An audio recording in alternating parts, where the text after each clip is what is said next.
ሲጠይቀው ትስማ። እንግዲሁም የእግዚአብሔርን ስራ እንድንሰራ ምን እናድርግ አሉት። ለምንድን ነው የእግዚአብሔርን ስራ እንድንሰራ ምን እናድርግ ያሉት? ያው የዘላለም ሕይወት ለማግኘት ነው። ምንም የተለየ ነገር የለም። ጎበዝ። ሄዳሁን ስራ ምን በደንብ ስማ። ስሜት ያቱ ኢየሱስ መልሶ ይህ የማን ስራ? እግዚአብሔር ስራ እርሱ በላከው እንድታምኑ ነው አላቸው። ሃሌሉያ! ትክክል እኮ ነው። አየው፣ የእግዚአብሔር ስራ እሱ በላከው እንድታምኑ ነው፣ በጌታ በኢየሱስ ክርስቶስን እንድታምኑ። ይሄ የተላከው ኢየሱስ ክርስቶስ የሚበላ ነው።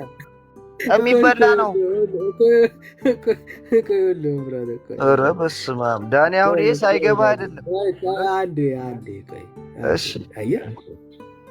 ቅድም ምን አልከኝ? ይህ የእግዚአብሔር ስራ የሚሰራ ሰው ምን ያገኛል? ስለ የዘላለም ሕይወት አልከኝ አይደል? የዘላለም ሕይወት ስራ ደግሞ በምን ይገለጻል? እሱ እናወራበታለን። ሌላ ቶፒክ አንዴ ኦኬ፣ እንብላ እንስራ አሉት። ኦኬ፣ እንድንሰራ የእግዚአብሔር ስራ ምንድን ነው ብለው ሲጠይቁት በማን አመኑ አለ? በላከው እንድታምኑ ነው አላቸው ማለት ነው። ጌታ ኢየሱስም ምን ብለን እንድናምነው ነው? ጌታ ኢየሱስም ምን ብለን እንድናምነው ነው? በቃሉ ላይ አትጨምር። ደፈራቱን ብራዘር። ኖ ደፈርነት አይደለም። ራሱ ጌታ ኢየሱስ ክርስቶስ ምን ብለን እንድናምነው ነው? ደፋራቱን ብራዘር።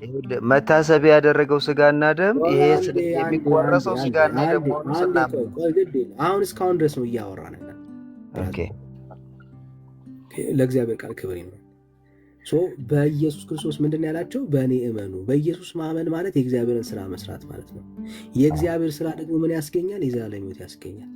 ስለዚህ የዘላለም ሕይወት ማግኘት ማለት በኢየሱስ ማመን ማለት ነው ማለት ነው። አለቀ።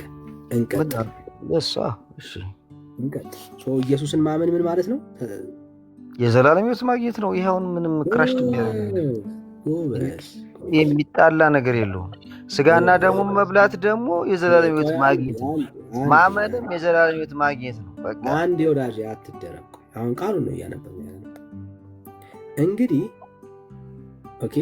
እንኪያስ አይተንህ እንድናምንህ አንተ ምን ምልክት ታደርጋለህ? ምንስ ትሰራለህ አሉት። ይበሉ ዘንድ ከሰማይ እንጀራን ሰጣቸው ተብሎ እንደተጻፈ አባቶቻችን በምድረ በዳ መናን በሉ አሉት። ኢየሱስም እውነት እላችኋለሁ እውነተኛ እንጀራ ከሰማይ የሚሰጣችሁ አባቴ ነው እንጂ ከሰማይ እንጀራን የሰጣችሁ ማን አይደለም? ሙሴ አይደለም። በገባቸው መልስ እያስረዳቸው ነው የሙሴን ታሪክ ማለት ነው። የእግዚአብሔር እንጀራ ከሰማይ የሚወርድ ለዓለምም ሕይወትን የሚሰጥ ነውና አላቸው። ራሱን ማለት ነው። ከሰማይ ምን ያለ የሚወርድ። አንድ ጥያቄ ልጠይቅህ። እሺ፣ ቁርባን ከሰማይ እየወረደ ነው? ኧረ በእግዚአብሔር እኔ እኮ በቃ እዚህ ጋር እኮ ቁርባን የሚለው እንደ ዳኒ ለምንድን ነው ከዚህ ከእንትኑ ጋር የምታገናኘው? ቁርባን በቃ ውሰደው፣ የጌታ ስጋና ደም ነው። በቃ አለቀ። ቁርባን እኔ አሁን ምንድን ነው አልኩም፣ ከሰማይ እየወረደ ነው ወይ? አዎ በእምነት ከሰማይ የጌታ ስጋና ደም እኮ ነው ብራዘር። እኔ ጠየቅኩ፣ ከሰማይ እየወረደ ነው ወይ እኔ ያልኩ። አሁን አንተ የምትበላው ከቄስ ከዲያቆን እጅ የምትቀበለው ከሰማይ እየወረደ ነው። አየዋ፣ በእምነት እንደዛ አደረግ ነው። የጌታ ስጋና ደም አደረግ። አሁን እዚህ ጋር ከሰማይ የወረደው እንጀራ በእምነት ነው። ይሄውልህ እንዲህ ታዲያ እኔ እኮ ያልገባ ነገር ማለት ነው። ከሰማይ የጌታ ስጋና እየተቆረሰ እንዲወርድ የምትፈልጉ ከሰማይ አልወረደም እያልከኝ ያለው? አላልንም፣ እንደዛ አላልንም። እሺ፣ እኔ ጠየቅኩ። አሁን ይሄኛው እንጀራ ከሰማይ ነው የወረደው አይደል? ካህኑ ምን ይላል መሰለህ? ይሄ ስለ የእግዚአብሔር ሰማይ ነው አይደል የወረደው ወዳጄ? ይኸውልህ በቅዳሴ ስርዓት እዚህ በቅዳሴ ስርዓት የተፈተተው ስጋና ደም በእምነታችን የጌታ የኢየሱስ ክርስቶስ ስጋና ደም ነው ብለን እናምናለን። የጌታ ኢየሱስ ክርስቶስ ስጋና ደም ነው ብለን ካመንን ከሰማይ እየወረደ ነው። አዎ ነው መልሱ። እኔ ይሄ እንጀራ ከሰማይ ነው የወረደው አይደል? ማን ነው እሱ? ኢየሱስ በቃ ስለ አማናዊ ስጋና ደም ጨረስ ነው። እኔ ግን የጠየቅኩ አሁን ከቄስ እጅ የምትቀበለው ቁርባን ከዲያቆን እጅ የምትቀበለውን ያን የሚጠጣው ነው ወይ የወረደው ከሰማይ ነው ወይ ነው ጥያቄ። ከሰማይ ነው የወረደው እንጂ አይጋገርም። ይሄው ላየው አይጋገርም ስትል አንተ አላመንክም። በቃ ስለ ጋገራው ላይ ነው ያለው አንተ ማለት ነው። በእምነት ነው ማለት ነው። ኧረ በእናትህ እምነት እኮ ማለት የማይታየውን እንዲታይ አድርጎ አምኖ መቀበል ማለት ነው። እምነት ማለት ይኸውልህ አንተ የተደበቀብን ድብቅ ያለብን ማንነት ገልጾ የሚያሳይ እውነት ማለት እኮ ነው። ገብቶሃል አይደል? አሁን አንተ ማለት ይኸውልህ እምነት ብለህ የምትረዳትን ማለት ነው። እምነት ብለህ የምትረዳትን አንተ ቄጣና እንትኑ ላይ ነው። እሱን አስወግደው። አሕዛባትን ቆይ አየህ፣ እሱን ነው አላስተካክልም። እንደ እንትና ልትሆን ነው። እንደ ማነው ስሙ? እንደ ቀለሜ ልትሆን ነው። ወለተ ገብርኤል አይደለም ወልደ ገብርኤል። አሁን ልትወርድ ነው ብራዘር። ወንድሜን እኔ ባለሁበት ዲስሪስፔክት እንድታደርገው አልፈልግም። አንተና ወለተ እንትን አልከኝ እኮ። አም ሶሪ ብራዘር፣ እኔ ነኝ የሳትኩት። እኔ በሳትኩት ግን ማንንም ሰው እንድትሳደብ አልፈልግም። መንፈሱ መጥቶ እንዳይሆን ብዬ ነው። እሺ አይዞህ ብራዘር፣ አይዞህ።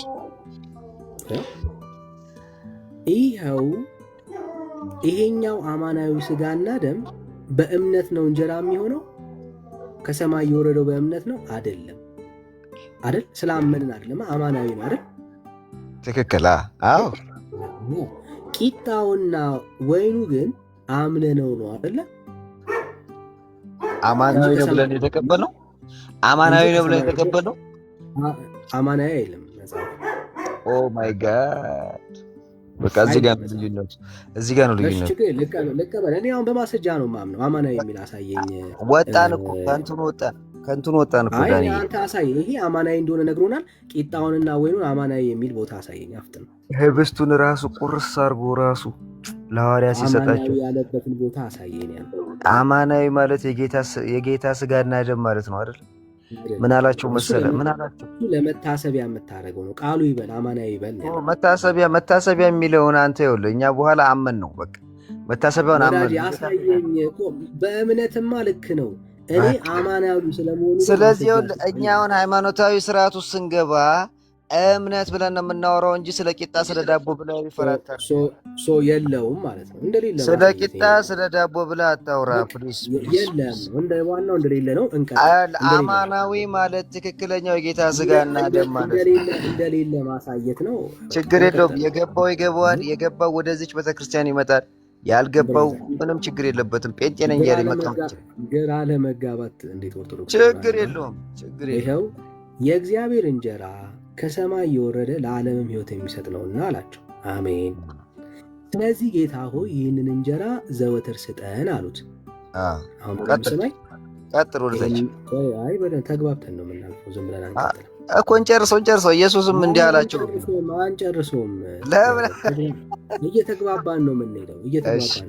እሺ ይህ እንጀራ ከሰማይ ዋለ የሚወርደው የወረደው አይደል? እሺ ይሄ ከሰማይ የወረደው አማናዊ እንጀራ እንዴት ነው የሚበላው? በእምነት ገብቶሻል? ዘወትር ስጠን ያሉት ይህንን እንጀራ ለመብላት ነው አይደል? ይሄ እንጀራ እንዴት ነው የሚበላው? በእምነት አልኩ እኮ በእምነት አልኩ። አንተ ቂጣ ያልከው በአፍ ነው ወይን ያልኩ። አዎ ታዲያ በምንድን ነው የሚበላው? በእንትን ነው በልብ ነው ምናምን የሚለውን አንተ ራስህ የፈጠርከው ነገር ነው። ጻፉለት። በአፍ ብሎናል። ይሄ እንጀራ የሚበላው ጻፉለት ፕሊዝ። ስለመበላት እያወራን ከሆነ መቼም ጻፉለት። እንጀራውን ስጡ ነው ያሉት። ታዲያ ለመብላት አይደል እንዴ? ስጠን ያሉት እኮ እንጀራውን ለመብላት ነው፣ ለመጫወት አይደለም በእንጀራው። ስለዚህ በምንድን ነው የሚበላው አልከን? በአፍ። ቀጥሉ። ኢየሱስም እንዲህ አላቸው፣ የህይወት እንጀራ እኔ ነኝ። ማን ነው የህይወት እንጀራ ስጠን ያሉት? ማን ሆኖ ተገኘ? ሌላ ሲጠብቁ ራሱ ኢየሱስ ሆኖ ተገኘ። ማን የህይወት እንጀራ? ወደ እኔ የሚመጣ ከቶ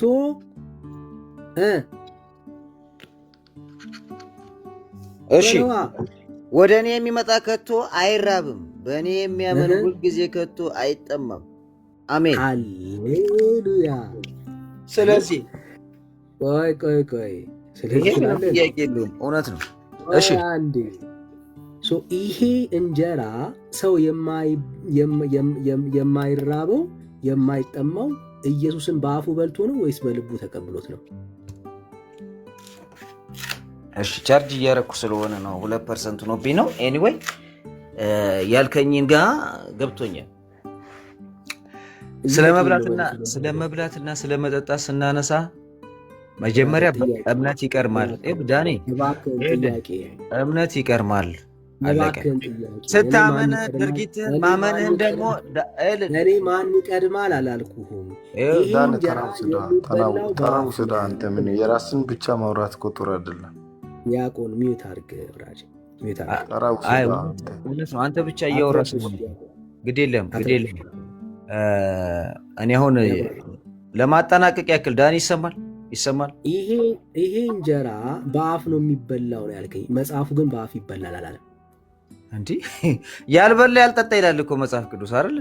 እየሄድን ነው እንዳሌለ እኮ ላሳየህ እኮ ነው። ስጋዬን ያልበላ ያልጠጣ ይላል ዳኒ ፕሊስ ጨርስ። ቅድም በአፍ ብለኸኛል። መጽሐፉ ግን በምን ይላል? ኖ አዳምጥ። አሁን እዚህ ጋር በልብ የሚለው እምነትህን ነው የሚያሳየው። አሁን ለምሳሌ በአፍ አዳምጥ፣ ልብ የሚለውን ቶፒክ በልብማ ይላል። አንተ ግን በአፍ ነው ያልከው። አዳምጠኝ። በአፍ ያልከውን ማስረጃ አንተ። ህብስቱ ፊዚካሊ ሲመጣ በአፍ ነው የምትመገበው። ኧረ ፕሊስ በእግዚአብሔር አዳምጠኝ። ሳገኝ ድል አሰጠኝ። ህብስት እዚህ ውስጥ የለም። የምን ህብስት ነው የምታወራው? አዳምጠኝ። እሺ እኔ ላውራ እናንተ አውራ ፕሊስ። በስመ አብ ታዲያ አትቀላቅላ። እኔ የጠየቅኩ ከሰማይ ስለወረደው ስለ አማናዊ ስጋና ደም። ቆይ በእናትህ ግሩፖች አይዞህ እያሉኝ ነው እና ፕሊስ ቆይ አይዞህ እንዲሉኝ ማለት ነው ላውራ። አዳምጠኝ ማለት ነው። ስለዚህ በልብ መበላትን ስታስብ በእምነት ማመንህን ትረዳለህ። በአፍ አሳየኝ ነው ጥያቄ። በአፍ ስትመገብ ያመንከው ህብስት በአፍ ተመገቡ ያለው የቱ ጋር ነው? ወይ ጉድ! አንተ ምን ሙነህ ነው? ስጋዬን ያልበላ ደሜን ያልጠጣ ማለት ምን ማለት ነው? የሚበላው የሚጠጣው በምንድን ነው? ስለዚህ ከሰማይ ስለወረደው አማናዊ ስጋና ደም አንተ እሱ ጋር ስለ እምነት ነው የምታወራው። ይኸውልህ ፊዚካሊ የቀረበው ፊዚካሊ የቀረበው በፍጹም ኧረ በስመ አብ በአፍ የሚበላውን እንጀራ እና አሳየኝ። በፍጹም አንተ አሁን ያወራው ተሳስቼ ነው ምናምን እንደዚህ የሚባል ነገር የለም። ብራዘር ያው ደግሜ ልጠይቅህ። ኖ ቆይ እንዲህ የጠየቀኝ 4 ነጥብ ሳርገጨውማ አትሄድም። ለምን ትሄዳለህ? አንተ እያወራኝ ያለው ስለ እምነት ነው። ኮመንት ወደ ላይ ከፍ አድርገህ ቆይ አዳምጠኝ። አንተ እኮ ምን እየመራኝ እኮ ነው ያለው። አንድ ለ219 እየመራኝ ነው። ኮሜንት ለምን ነው የማየው? ወዳጄ አዳምጠኝ። ካዳመጥከኝ ማለት ነው እሱ ጋር ይኸውልህ፣ በልብ መበላትን ስትረዳ እምነትህን ነው አንደርላይን የምታደርገው። የቀረበው ይኸውልህ ፊዚካሊ የቀረበልህ ህብስት የጌታ ስጋና ደም ነው ብለህ ስታምን በልብ ተረዳው። ያ ህብስቱን ቆርሰህ ስትመገበው በአፍ ነው የምትመገበው። ሌላ የተለየ ነገር ከቃሉ በቃ ይሄ ነው ቃሉ እኮ በስርዓት ተናግሮታል። አንተ የሚበላ የሚጠጣ አይደለም የጌታ ስጋና ደም። እግዚአብሔር ይቅር ይበልህ። እኔ እዚህ ጋር ጨርሻለሁ። ዳኒ ግድ የለም ከዚህ በላይ አታስረዳኝ። ለሌሎች እዚህ ጋር ለሌሎች እጅ ግድ የለም። በቃ የኔ እዚህ ጋር ነው። በቃ አንተ አለማመን ማመን። አሁን አንተ ሚዩት ነው ማድረግ ያለብህ። በቃ ከዚህ በላይ አሜሪካ ቃተች ማን ነው የሚያስጨንቀ የለም። ይኸው አየህ፣ በአፍ ነው የሚበላው አልክ። እንደማያስኬደ ሲገባ ነው በቃኝ ያልከው። አየህ፣ በቃኝ ያልከው እንደማያስኬደ ስለምታገር። የእግዚአብሔር እንጀራ ከሰማይ የሚወርድ ለዓለምም ሕይወት የሚሰጥ ነውና አላቸው። አሜን ሃሌሉያ። ይሄ ከሰማይ የሚወርደው እንጀራ ለዓለም ምን ይሰጣል? ሕይወትን ይሰጣል። ይሄ ከሰማይ የወረደው ይሄ እንጀራ ኦኬ፣ ከሰማይ የወረደው ይሄ እንጀራ ለዓለምም ሕይወት የሚሰጠው እንጀራ እንዴት ነው የሚበላው ነው ጥያቄ። ይሄው እንዴት እንደሚበላ በደንብ ስም። እንዲህም አላቸው፣ የሕይወት እንጀራ እኔ ነኝ። ወደ እኔ የሚመጣ ከቶ ምን አይልም አይራብም። በእኔም የሚያምን ሁልጊዜ አይጠማም። 4 ነጥብ። ብራዘር ዘመናችሁን እንዳትጨርሱ። ኢየሱስ ክርስቶስ በልብህ አምነህ የምትቀበለው እና ሕይወት የምታገኝበት የዘላለም መብል ነው እንጂ በአፍ የምታስገባው መብል አይደለም። ኢየሱስ አይደለም። ለዚህ ነው የዘላለም ሕይወት ሰው አንዴ ነው የሚያገኘው። መቼ? ይሄንን የሕይወት እንጀራ የበላ ቀን። አይ ኦርቶዶክስ ሁሌ ነው የምታገኘው። ኢየሱስ ክርስቶስን ግን አንዴ የበላው ሰው ምን አለ? በእኔ የሚያምን ሁል ጊዜ ከቶ አይጠማም። ሃሌሉያ። ኢየሱስን የበላ ከቶ አይራብም። አንተ የራስን ብቻ ለምን ታወራለህ? ቆይ አሜን። የሰውን አሰማም እንዴ? እኔ ቃሉን ነው የሰውን አሰማማ ሚታ እኔ ቃሉን ነው የምሰማው። እኔ ሰው አልሰማም። ልክ ቃሉን ግን እሰማለሁ። አየህ፣ በየጊዜው እየሄድክ ከምትበላው መብል አይደለም ኢየሱስ። በየቀኑ እየሄድክ ከምትቀበለው እንጀራ አይደለም ኢየሱስ። ሰው አንዴ በክርስቶስ ኢየሱስ ሲያምን ከቶ አይራብም፣ ከቶም አይጠማም። የአምላኬ ቃል ነው። ይሄ የአምላኬ ቃል ነው። መጽሐፉ ይህንን ነው የሚናገር። አይ ነው ይህንን መቋቋም አትችሉም። ክብር ለጌታ ይሁን። እሺ አሁን ዲያቆን ወደ አንተ ልምጣ። እንኳን ደህና መጣ።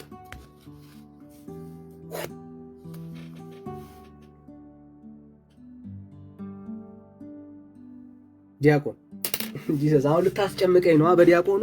እሺ አንዴ ውሃ ላምጣ እስቲ፣ ውሃ ላምጣ። አንድ 5 ደቂቃ ሪፍሬሽ አድርጉት ጋይስ። ውሃ ላምጣ።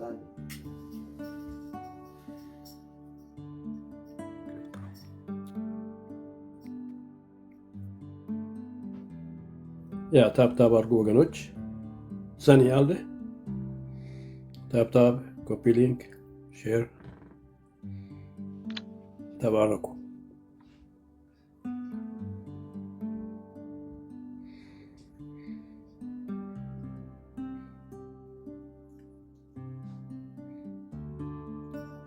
ዳክዬ ሰላም ነህ?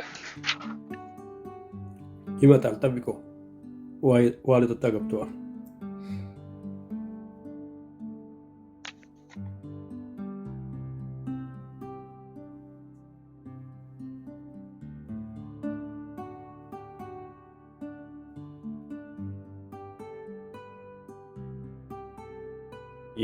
ሼር ታፕታፕ ወገኖች። ሲጀመር ዮሐንስ ወንጌል ምዕራፍ 6 የሚያወራው እንጀራ ስለበሉ በልቶ ስለጠገቡ ስለተከተሉ ነው የሚያወራውና ቃሉ የሚያወራው ከሰማይ ወረደው እንጀራ እኔ ነኝ ብለዋል። በእምነት በክርስቶስ ስለማመን ነው የሚያወራው እንጂ ስለ ክርስቶስ ስለስጋው አይደለም፣ ስለ ቁርባን አይደለም። እና ዳኔ ከመጣ ቀጥል እስቲ እና የእግዚአብሔር ስራ እንድንሰራ ምን እናድርግ ብሎ ጠየቁት። ቁጥር 8 ላይ ዮሐንስ 6 የእግዚአብሔር ስራ እሱ በላከው እንዲታመኑ ነው አለው። በእምነት ክርስቶስን ስለመብላት ስለማመን ነው የማወራው ክፍሉ። መዳን በክርስቶስ ኢየሱስ ብቻ ነው። እሱም በአምኖ በመዳን በቁርባን አይዳንም። የሚዳነው በክርስቶስ በማመን ነው። ከዳኒ በኋላ ግን ቆሮንቶስ 11 እንደተናገረው ቅድም ዳኒ እንደተናገረው እሱን መታሰቢያ ለመታሰቢያ የጌታ ስጋ መብላት ለመታሰቢያ አድርጉ ስላለ እንወስዳለን እንጂ አማናዊ ነው የሚናገሩ። ተለወጠ ነው የሚለወጥ አይደለም። ጌታ የራሱን ስጋና የራሱን ደምና የራሱን ስጋ ነው ቁርስ ሰጣቸው። ኧረ ድምፅ ይረብሻል ወንድሜ። ለታሙስ ላይ እሺ በዕብራዊ ስም የመጣ ማን ነው እባክህ? ምጉት አድርጎ የታች ያለው።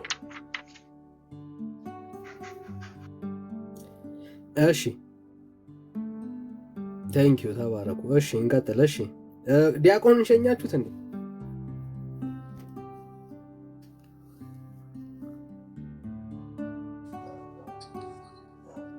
ራሱ ነው የወጣው ዳንኤል። እዚህ ጋር ግን ቸርነት የሚባል ወንድም አለ። እሺ አብርሼ እንኳን ደህና መጣ። እንኳን ደህና ቆየ ዳክዬ። እንዴት ነህ? እግዚአብሔር ይመስገን። ሁሉ ሰላም አሎ እግዚአብሔር ይመስገን። ሁሉ ሰላም ነኝ አባቴ። አሎ እሺ ምን ሐሳብ ልሰጥ ነው?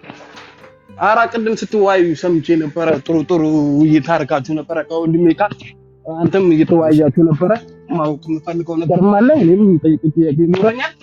ቅድም እንዳልኩህ ማለት ነው ስለ ስጋና ደም መብላትና መጠጣት የሚለው ፊዚካል የሚለው ወደ መጽሐፍ ቅዱስ ይልና የምጠይቀው ጥያቄ ስላለ ልመለስ። እሺ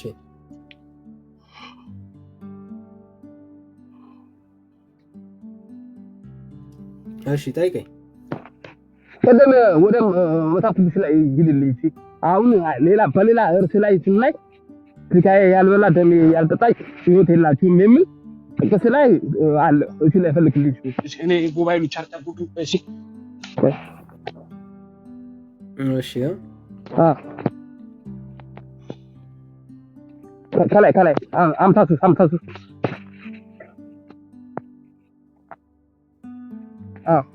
አንብብልኝ። ስለዚህ ኢየሱስ እንዲህ አላቸው፣ እውነት እውነት እላችኋለሁ የሰው ልጅ ስጋ ካልበላችሁ ደሙንም ካልጠጣችሁ ሕይወት የላችሁም። አሁን በዚህ የሚገልጸው ከሆነ የጌታችን የመድኃኒታችን ኢየሱስ ክርስቶስ ስጋ ካልበላ ካልጠጣ ሕይወት የላችሁም ብሎ በዚህ ዮሐንስ ወንጌል ላይ ተጽፏል። አሁን ይሄን በምን መልኩ ነው የምታስረዳው አንተ?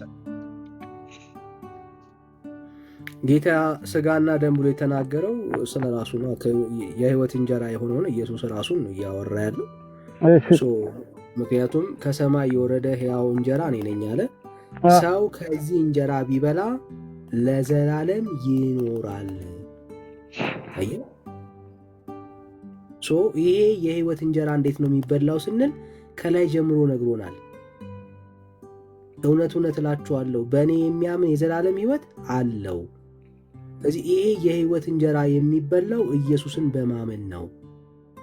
አሁን አንተ እንዳልከው ኢየሱስ በማመን የሚለው ቃላት እሱ ከየት አመጣው ነው? አሁን ከየት አመጣው? ይሄው ኖ አንተ ኢየሱስ በማመን የሚለው ቃሉ ብቻ ከየት አመጣው? እሱ ብቻ በማመን የሚለው ይሄው የዘላለም ዳክዬ እንስማማለን። ዳክዬ አንድ የሚያምን በእኔ የሚያምን የዘላለም ህይወት አለው ይላል። ማን ነው እሱ? በእኔ ማመኑ ያለው በክርስቶስ መማመን። ከዛ በኋላ ቀጣይ ያለው ቀጥልበት። አዩ የህይወት እንጀራ እኔ ነኝ ያለ። እሺ ቀጥል። ይሄ የህይወት እንጀራ እንዴት ነው የሚበላው? ያንተ ጥያቄ ነው የሚበላው። እኔ መልስ ልስጥህ። እንዴት ነው የሚበላው እኮ አምነ ስጋውና ደሙን ያንን እሱን ወይም ባርኮ ቀድቶ ወደ ስጋውና ደሙ ተቀይሮ በእምነት እንቀበለዋለን። ስለ ወይን አሳየኛ። ስለ ወይን የለም አብርሽ። እሺ ቀጥል፣ ችግር የለውም። እሺ ወይን ካለ አሳየኝ። አይ ልቀጥል የምችለው ስትቀጥል ነው። ወይን አሳየኝ። በጣም ጥሩ። አንተ ነው ማመን የሚለው አሳየኝ። ማመን የሚለውን አሳየኝ። ይሄው በእኔ የሚያምን ኖ ማመን የሚለው ብቻ ነው አሳየኝ የሚለው ይሄው የሚያምን ያሳየው እኮ ነው። ምንም ችግር የለውም ዳክዬ። አንድ የሚያስማማ ነገር አለ። አሁን አንተ ይሄን ስታስረዳ የሱ ትርጓሜ ወይም የተስማማችሁ ሁሉ ወቄን አንድ መሳብ ያስተካክሉ ታላችሁ ነው አሳየኝ። ይሄው የሚያምን ይላል አብርሽ። ገባኝ። አንተ ስላልከው ነው የተስማማችሁበት አንድ መጽሐፍ ያስተካክላችሁ ትርጓሜ ካለ አሳየኝ። እኔ ደግሞ ትርጓሜ የወጥሮት ያለው ቤተክርስቲያን ምንን ትርጓሜ እኮ መጽሐፉ እኮ የሚያምን ይላል አብርሽ። ምንም ቃል ይኸው ለአንድ ሰው መጽሐፍ ቅዱስ ካነበበ የተተረጎመ ከጥንት የመጣ ትርጓሜ ይኖራል። ይሄ ግድ ነው። አንተ ነው ያልከው። ይሄው አሁን አንተ ፊዚካል ብቻ ነው የምትፈልገው። አብርሽ ምን ሆነ ነው? እኔ ደግሞ አሳያለሁ። ቃሉ ሳይል ቀርቶ ቢሆን ወይ ዲስከሲት ቃሉ ግን ያለው ማን ነው? ኢየሱስ አይደለ? እውነት ነው፣ ኢየሱስ ነው። የሚገርም 47 ከሰው በኋላ 48 እስከ 49 እስከ 50 ያለው ስለ መብላትና ስለ መጠጣት ነው የሚናገረው። በማይሻማ ግልጽ እኮ ነው። ስለዚህ ይሄ ቆይ እኔ ልጠይቅህ፣ ይሄ የህይወት እንጀራ እንዴት ነው የሚበላው? ተባርኮ በኢየሱስ ተባርኮ ተቀብቶ ይበላል። አሳይኝ። ተባርኮ ተቀብቶ የሚለውን አሳይኝ ከቃሉ። ክርስቶስ እኮ ይሄን እርሱን ይሄን ስዋው ባርኮ ስጋዬ ነው ደሜ ነው ብሎ አጥጣቸው ብላ ወራት አጥጣቸው ይሄንን ስጋውን አልባረከም። የባረከው እንጀራና ቂጣው ነው ብራዘር። ይሄን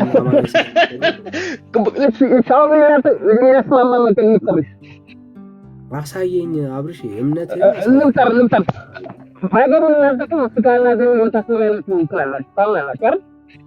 አሳየኝ ከሌለ እኛ አይደለም የምንለው ኢየሱስ ነው መታሰቢያ ያድርጉት ያለው። ኢየሱስ መታሰቢያ ያድርጉት ብሏል። አዎ እናምናለን። ታደርጋላችሁ አይደል? አዎ አብርሽ ታደርጋላችሁ ወይ? አዎ እናደርጋለን። እንደው ድምጽ ታፈነ አብርሽ። አልሰማሁም፣ ይቅርታ አብርሽ። ታፈነ ድምጽ። ወይ ማይኩን ዞሩ ታደርገዋለህ፣ ራቅ ታደርገዋለህ። አስተካክያለሁ ወንድሜ። እንዴት ነው የምታረጉት መታሰቢያው? ቂጣው ተነስቶ ወይኑ ተነስቶ ተጸልዮ የጌታ ስጋና ደም ለመታሰቢያ እንወስዳለን።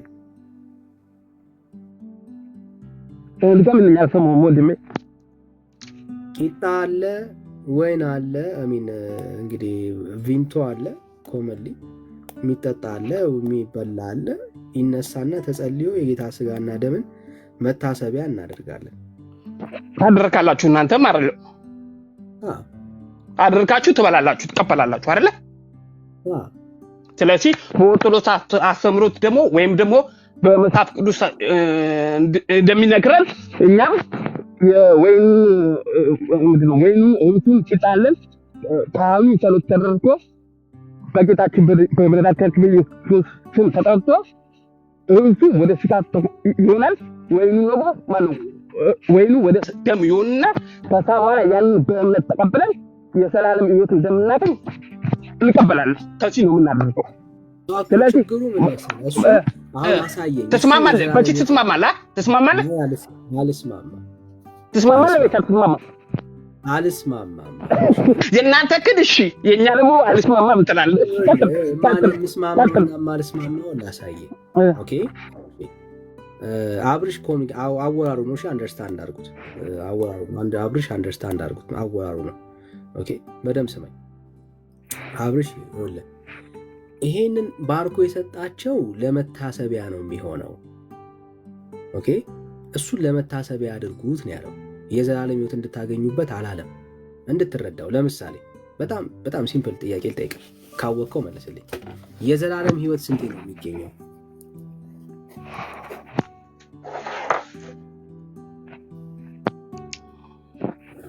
ስንቴ የዘላለም ሕይወት ይገኛል?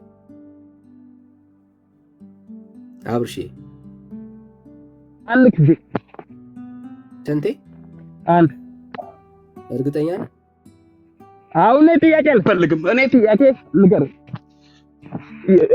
ጥያቄ አልፈልግም፣ ምክንያቱም መሰቃጨት አለብኝ። መሰቃጨት አለብኝ። ኖ እርግጠኛ ነህ ወይ ያልኩህ? ምን የሰላም ሕይወት የሚገኝበት አንድ ጊዜ ነው እኮ። በታሪክ የሰጠረው የሰላም ሕይወት አንድ ጊዜ ለማግኘት ነው። እሺ እርግጠኛ ነው? እርግጠኛ ነኝ። ነው ለምን ጠረጠራለህ? እሺ ሰው ሲያምን የዘላለም ሕይወት ያገኛል አያገኝም?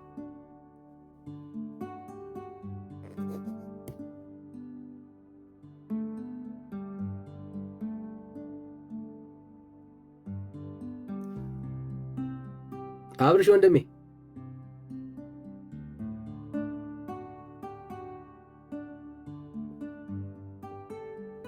አብርሽ እኔ ተቋረጥኩ ወንድሜ እህቶቼ ተደውሎብኝ ነው። ይሰማል?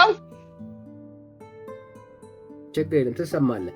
ሰው ሲያምን የዘላለም ሕይወት ያገኛል ወይስ አያገኝም? ካመነ በኋላ የመጽሐፍ ቅዱስ እንደሚያስተምረን ነገር ይፈጽማል። እኔ ጠየቅኩ አብርሽ፣ ሰው ሲያምን የዘላለም ሕይወት ያገኛል ወይስ አያገኝም ያልኩህ? ሰው ሲያምን የዘላለም ሕይወት ያገኛል ወይስ አያገኝም? ያገኛል። እሱም ያገኛል። ያገኛል። ስንቴ ነበር የሚያገኝ የዘላለም ሕይወት? አንድ ጊዜ። እሺ አንድ ጊዜ። እሺ በቃ አለቀ፣ ዘጋ ነው። ከዚህ በኋላ ይሄ ሰው ክርስቲያን ሆኗል፣ የዘላለም ሕይወት አግኝቷል። የዘላለም ሕይወት ድጋሚ አያገኝም ማለት ነው። ሰው ታመነ በኋላ የሰላም ሕይወት እንዲያገኝ ተስፋ አድርጎ መጽሐፍ ቅዱስ የሚያስተው ይፈጽማል።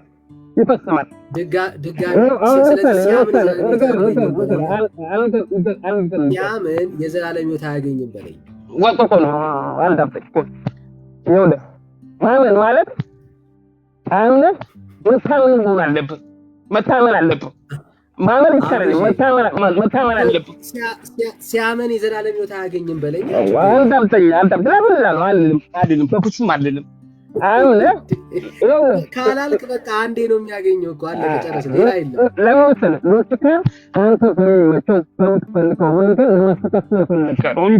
ይሄ ስለሆነ አንድ ሰው አምኖ ከሆነ በኋላ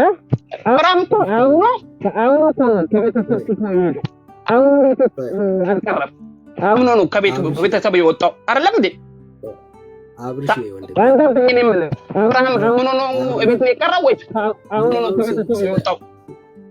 ወይ አብርሽ ስለ ቁርባንና ስለ እምነት ነው እያወራን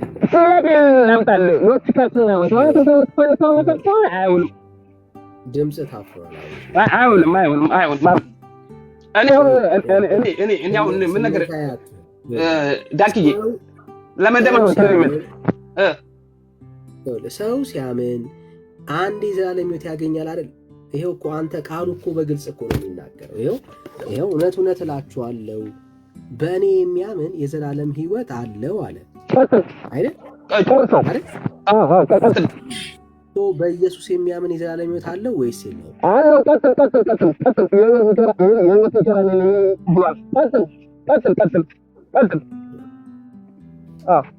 አባቶች በምድረ በዳ የሕይወት እንጀራ እኔ ነኝ። አባቶቻችሁ በምድረ በዳን መናን በሉ ሞቱም።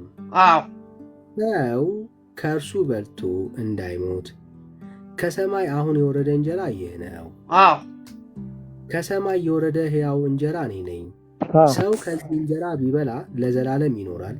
እኔም ስለ ዓለም ሕይወት የምሰጠው እንጀራ ሥጋዬ ነው።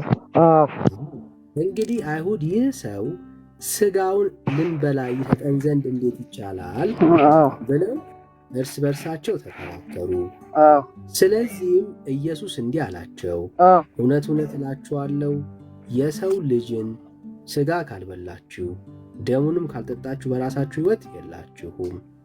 ሥጋዬንም የሚበላ ደሜንም የሚጠጣ የዘላለም ሕይወት አለው፣ እኔም በመጨረሻ ቀን አስነሣዋለሁ።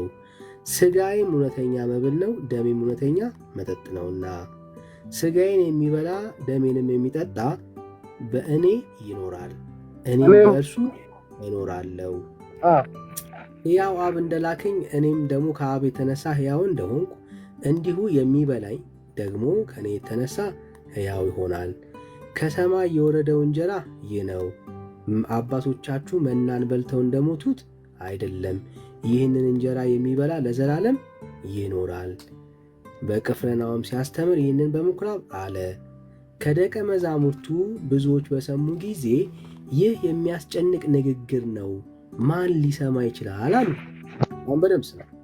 ኢየሱስ ግን ደቀ መዛሙርቱን ስለዚህ እንዳንጎራገሩ በልቡ አውቆ አላቸው፣ ይህ ያሰናክላችኋልን? እንግዲህ የሰው ልጅ አስቀድሞ ወደ ነበረበት ሲመጣ ብታዩ እንዴት ይሆናል አላቸው። ከዛስ ቁጥር 63 ሕይወትን የሚሰጥ መንፈስ ነው እንጂ ሥጋ ምንም አይጠቅምም። እኔ የነገርኳችሁ ቃል ምንድን ነው አለ? መንፈስ ነው ሕይወትም ነው። አሜን ነው። በጣም ጥሩ። አሁን ዳኪ አሁን በአንተ ነገር ግን ወይ ልጨርስ። ነገር ግን ከእናንተ የማያምኑ አሉ። ኢየሱስ የሚያምኑት እነማን እንደሆኑ አሳልፎ የሚሰጠው ማን እንደሆነ ከመጀመሪያ ያውቅ ነበርና። ጌታችን ኢየሱስ ክርስቶስ እዚህ ክፍል ላይ እየተናገረ ያለው እርሱም ስለማመን ነው። በጣም ጥሩ ዳኪ ተሰማምቻለሁ። ስለ መንፈሳዊ መብል ነው ጌታ ያወራው። ፊዚካል የሆነ ኢየሱስ ስለማመን ነው። እሺ ዳት አሁን አንተ ባብራራው መሰረት ማለት ነው አባቶቻችን ከሰማይ መና የበሉት ከሙት ባህር ያለፉት ፈርተው ጠጥተው እነሱ የተላል የሚወጣ አጥተኛቸው አሁን አንተ እንዳልከው ማለት ነው ጌታችን መድኃኒታችን ኢየሱስ የህይወት እንጀራ ከበላ ከጠጣ የተላል የሚወጣ እንዳለው ይገልጻል። መጨረሻ ላይ ምን ይላል መሰለህ? ነገር ግን በእናንተ ያሉ ኢየሱስ የሚያዩት ከወንዶን አሳልፎ የሚሰጥ ማለት ነው። ከመሰወሪያ ያውጥ ነበር። አሁን ድምፅህን እየሰማን አይደለም። አይሰማም? አዎ አትሰማም። አብረሽ በቃ ተመልሼ እገባለሁ። በቃ ኤልኩን ላስተካክል ወንድሜ። በቃ በግምት ነው እየሰማን ያለው። ይቅርታ ኤልኩን። እሺ ሰላም ጠንካራው። ሰላም ሰላም፣ እንዴት ናችሁ? እግዚአብሔር ይባረክ። ሁሉ ሰላም እግዚአብሔር ይመስገን አለው አለን። ከየት ቤተ እምነት? ከኦርቶዶክስ ነው። እሺ እንኳን ደህና መጣ። እንኳን ደህና መጣ። እሺ አይ በዚህ ጉዳይ ነው። በየትኛው ጉዳይ ማውራት የፈለገው? ደስ ያለን ማውራት ይችላል፣ ፈቅድልሃለሁ። መብሌንም ብሉ ስጋዬንም ብሉ ደሜንም ጠጡ በሚለው ማለት ነው። ስለ ቁርባን ማለት ነው። ስለ ቁርባና እሺ ምን ነው የምትለው? ስለ ቁርባን ኢየሱስ ክርስቶስ እኛን ለማዳን ከሰማይ ወርዶ ደሙንም አፍስሶ ስጋውንም ቆርሷል አይደል?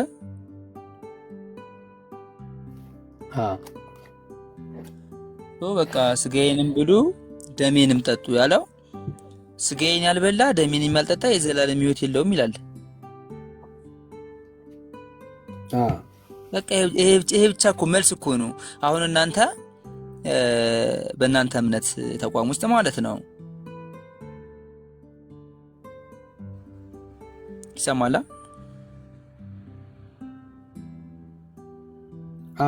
ተሰማ ስጋ ወደሙን ትቀበላላችሁ። ይሄ ነው በመጀመሪያ። ቆይ ቀደም ያልከው ነው። እንዴት ነው የሚበላው ነው የስጋና ደም? አሁን የጠቀስከው ክፍል ላይ እንዴት ነው የሚበላው? መንፈሳዊ ነው። መንፈሳዊ ከሆነ በአፍ የሚበላና የሚጠጣ ነገር የለም ያልከኝ ያለው እንዴት የለም አለ እንጂ መንፈሳዊ አይደለም ማለት ነው። በአፍ የሚበላ የሚጠጣ ለስጋ ወደሙ የሚባልኛ ቁርባን ላይ የምንቀበለው ማለት ነው። ስለዚህ መንፈሳዊ አይደለም በለኛ። እሱ አይደለም። አዎ እሱ አይደለም። አዮ ስለዚህ በሆድ ገብቶ ስለ ሆድ ስለሚገባ ነገር ነው የምታወራኝ ማለት ነው። የተጸለየበት እኮ የእግዚአብሔር ቃል የተጸለየበት ነው። ሆድህንማ እኮ ሁሌም ትበላለህ እኮ። በሆድ አይደለም ዝም ብለህ እንጀራም ትበላለህ እኮ። እኛም ጸለየበት ግን የእግዚአብሔር ቃል ያለበት ነው። ታዲያ ይገርቷል። በእናንተ የምትመገበው ስለዚህ በሆድ ነው የምትበላው ነው ጥያቄ። ወደ ሆድ ይገባ የለ ተጸልዮበት? አዎ ይገባል።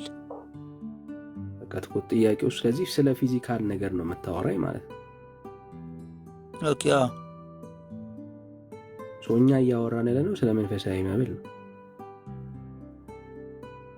እሺ ስለዚህ ዮሐንስ ወንጌል ምዕራፍ 6 ላይ ጌታ እኔን ብሉኝ ሲል እያወራ ያለው ስለ መንፈስ ነው። ልዩነቱ እሱ ነው። እናንተ የምታወሩት ይሄ በሆድ የምትበላው ነገር ተሰባስበ ማዕድ ስትቆርስ እሱ ለመታሰቢያ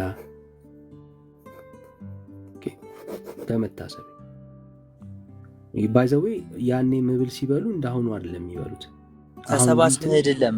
ይኸውልህ ዳኒ ተሰባስበህ የምትበለው አይደለም ለመታሰቢያ የምትበለው ቤተክርስቲያን ላይ ሄደህ ገባህ አይደለ?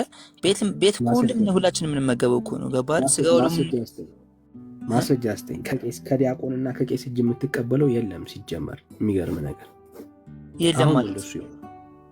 ድሮ የጌታ ስጋና ደም የጌታ እራት የሚበላው ኦኬ በአጠቃላይ እራት ላይ ጀስት ሰዎች ፌስት ሲያደርጉ ነው፣ ምግብ ሲበሉ ነው። ኖርማል ምግብ አይገርምም? አይደለም።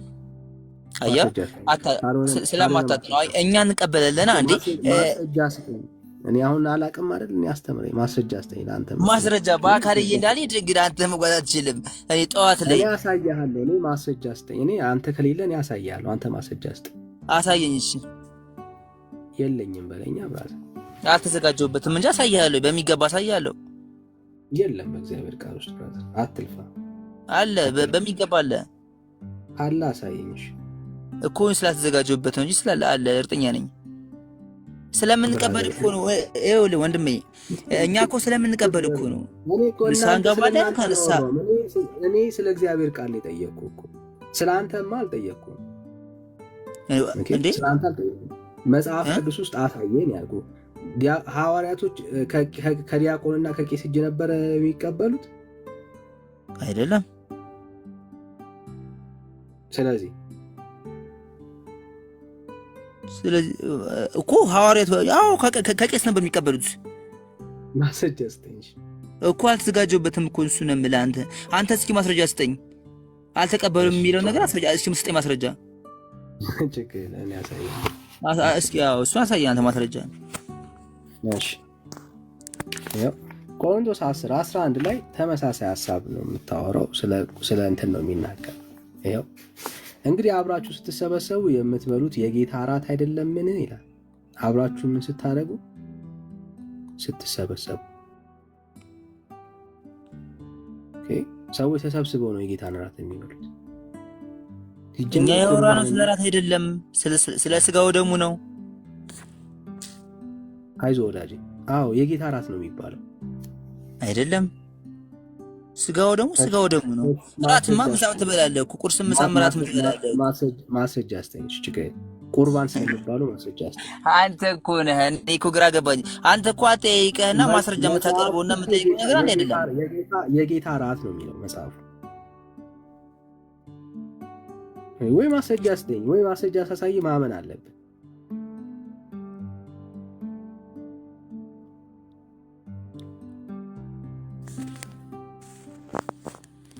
ማስረጃ አስተኝ። ከሌለ ግን አልተዘጋጀሁበትም። ያለውን ተቀበላ። ያለውን መቀበል ግዴታ ነው። ለምን? እኔ ስለማውቅ እኮ ነው። ይኸውልህ ነው ወንድሜ፣ ያወቀ ሰውማ ዳኒ ተሳስቷል ብሎ ያሳያል። ብራዘር ብታቀማ ታሳየኛል። እኔ እኮ ይኸው ጥቅሱን ቃሉን ነው እያሳየ ያለው። እንዴ ቃሉ ትክክል አይደለማ። አንተ ነህ ትክክል አይደለማ። የጌታዬ ስጋው ደግሞ እራት አይልም። የአምላኬ ቃል ነው። ይሄ የአምላኬ ቃል ነው። ቃሉ እኮ ትክክል እኮ፣ ነገር ግን ስጋው ደግሞ ነው ትክክለኛ ቃሉ እንጂ ይሄ መብለው እኮ እሱ የጌታ እራት ይባላል አይደለም። ስጋው ደግሞ ነው። በቃ እራት አይደለም። እሺ አሳየኝ። እንደዛ ከተባለ አሳየኝ። ብራዘር ቀላል እኮ ነው፣ ማሳየት እኮ ነው። እኔ እያሳየው ነው የማወራው። ባይዘው እኔ ጴንጤ ነኝ፣ በማስረጃ ነው ማሳይ። አልተዘጋጀሁበትም አልኩህ እኮ። ባልተዘጋጀበት ከሆነ እኔ የተዘጋጀሁበትን ላሳያ። ይሄ ደግሞ እርግጠኛ ሆኜ ስለምነግርህ እኮ ነው። እየተቀበልኩ ስለሆነ ነው። የማታውቀውን ነገር እርግጠኛ ነኝ እያልክ ነው ያለው። እኔ እያሳየሁ አንተ እኮ ቅድም ላይ ምናምን መሰለህ፣ በቂ ከቄስ እጅ አትቀበሉም ስላልከኝ እኮ ነው። ከቄስና ከዲያቆን እጅ የምትቀበለው የጌታ ስጋና ደም የለም። ላንብብል፣ በደምብ ትረዳዋለህ። እሺ አንቦስ እንደሱ በል። እንግዲህ አብራችሁ ስትሰበሰቡ የምትበሉትን የጌታ እራት አይደለምን? ተሰባስበው ነው ራሱን ነው የጌታ እራት ተብሎ የሚጠራው። ቀጥል እስኪ።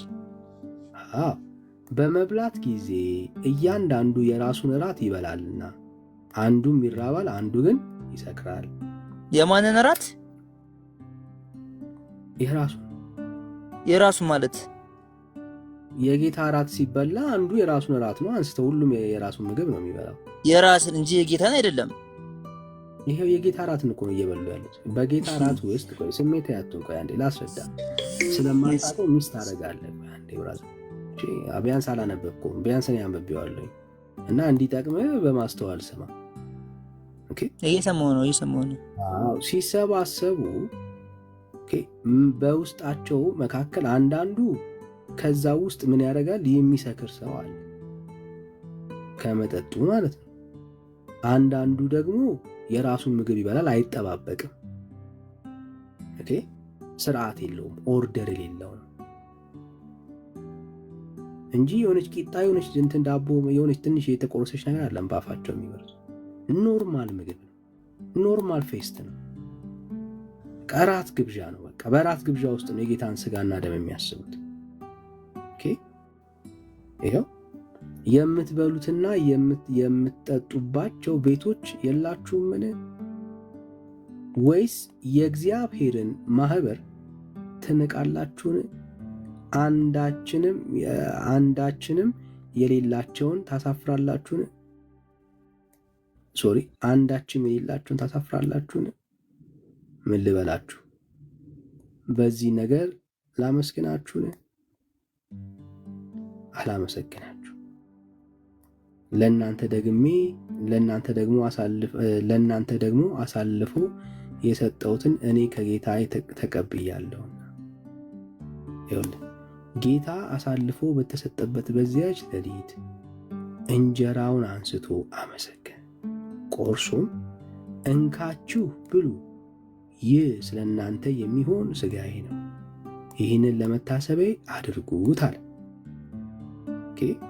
እንዲሁም ከራት በኋላ ጽዋውን ደግሞ አንስቶ ይህ ጽዋ ደግሞ በደሜ የሚሆን አዲስ ኪዳን ነው፣ በጠጣችሁ ጊዜ ሁሉ ይህንን ለመታሰቢያ አድርጉት አለ። ይህ እንጀራ በበላችሁ ጊዜ ይህንንም ጽዋ በጠጣችሁ ጊዜ ሁሉ ጌታ እስኪመጣ ድረስ ሞቱን ትናገራላችሁና። ስለዚህ ሳይገባው ይህንን እንጀራ የበላ ወይም የጌታን ጽዋ የጠጣ ሁሉ የጌታ ሥጋና ደም ዕዳ አለበት። ሰው ግን ራሱን ይፈትን፣ እንዲሁም ከእንጀራው ይብላ ከጽዋውም ይጠጣ። ሳይገባው የሚበላና የሚጠጣ የጌታ ሥጋ ስለማይለይ ለራሱ ፍርድ ይበላልና ይጠጣልምና። ስለዚህ በእናንተ ዘንድ የደከሙና የታመሙ ብዙዎች አሉ፣ አያሌዎችም አንቀላፍተዋል። ራሳችንን ብንመረምር ግን ባልተፈረደብን ነበር። ነገር ግን በተፈረደብን ጊዜ ከዓለም ጋር እንዳንኮንን በጌታ እንገሥጽ። ስለዚህ ወንድሞች ሆይ አሁን በደንብ ስማ። ለመብላት በተሰበሰባችሁ ጊዜ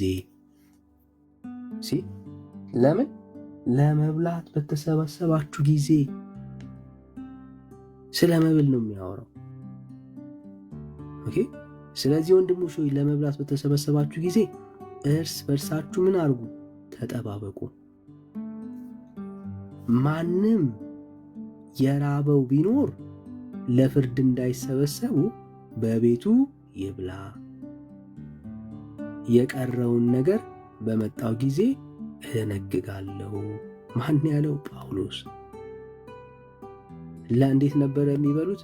ሆዳቸውን ለመሙላት በሚሰበሰቡ ሰዓት ነበር። ጽዋ ይባላል። እሱ ጽዋ ይባላል። ስጋው ደግሞ ሳይሆን ስለ ጽዋ ነው እያወራ ያሉ። መልሰው ከፈለክ መጀመሪያ መልሰው። ይሄ ተሰብስቦ የሚበሉት ለጽዋ ነው። እኛ ለጽዋ የምንለው ማለት ነው። ጽዋ የሚባል ታሪክ የለም ብራዘር መጽሐፍ ውስጥ። ጽዋ የሚባል ታሪክ የለም።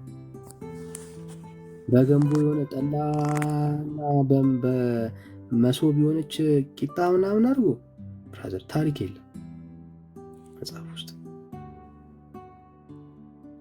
ዝቅ አድርገው ስታች መጀመሪያ ዝቅ አድርገው መጀመሪያ ላይ መጀመሪያ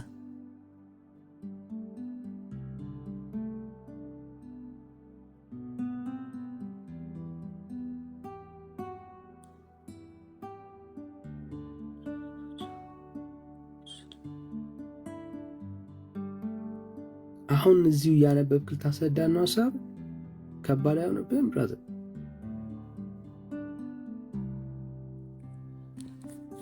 ሌላ የምታውቀው እርግጠኛ የሆንክበትን ጥቅስ ንገረኝ። የምታውቀውን ነገር ንገረኝና በምታውቀው ነገር እናወራ እንጂ አሁን ገና እዚህ ጥቅስ እያነበብ ከኛ ጋር እንደሚያቅሰው አክታታል ወዳጅ።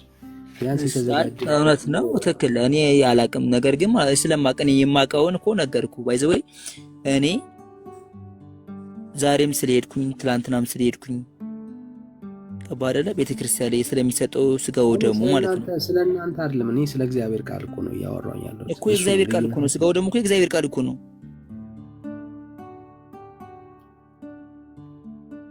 እሺ አንተ እኮ አይሰጥም ስላልከኝ ነው። ገባህ ዳኒ?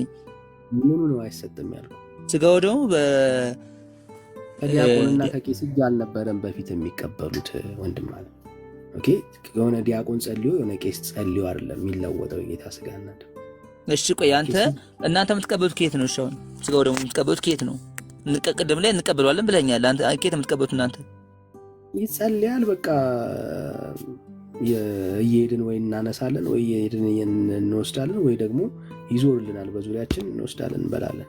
በፊት ላይ ከማን ነበር የምትቀበሉት? ማንም ሰጪ የለም ብራዘር፣ የተለየ ሰጪ የለም። ለምሳሌ እኔም ለጓደኛ አጠገብ ላለውም ላቀብለው ይችላል። ታቀብለዋለህ፣ ነገር ግን ማለት ነው ትክክል እኮ ነው። ታቀብለዋለህ አንተም ትክክል። ነገር ግን በፊት ላይም ስጋው ደግሞ አለ አይደለ? በፊት ላይ የምትለኝ አልገባኝም ወዳጄ። ስለየትኛው በፊት ነው የምታወራው?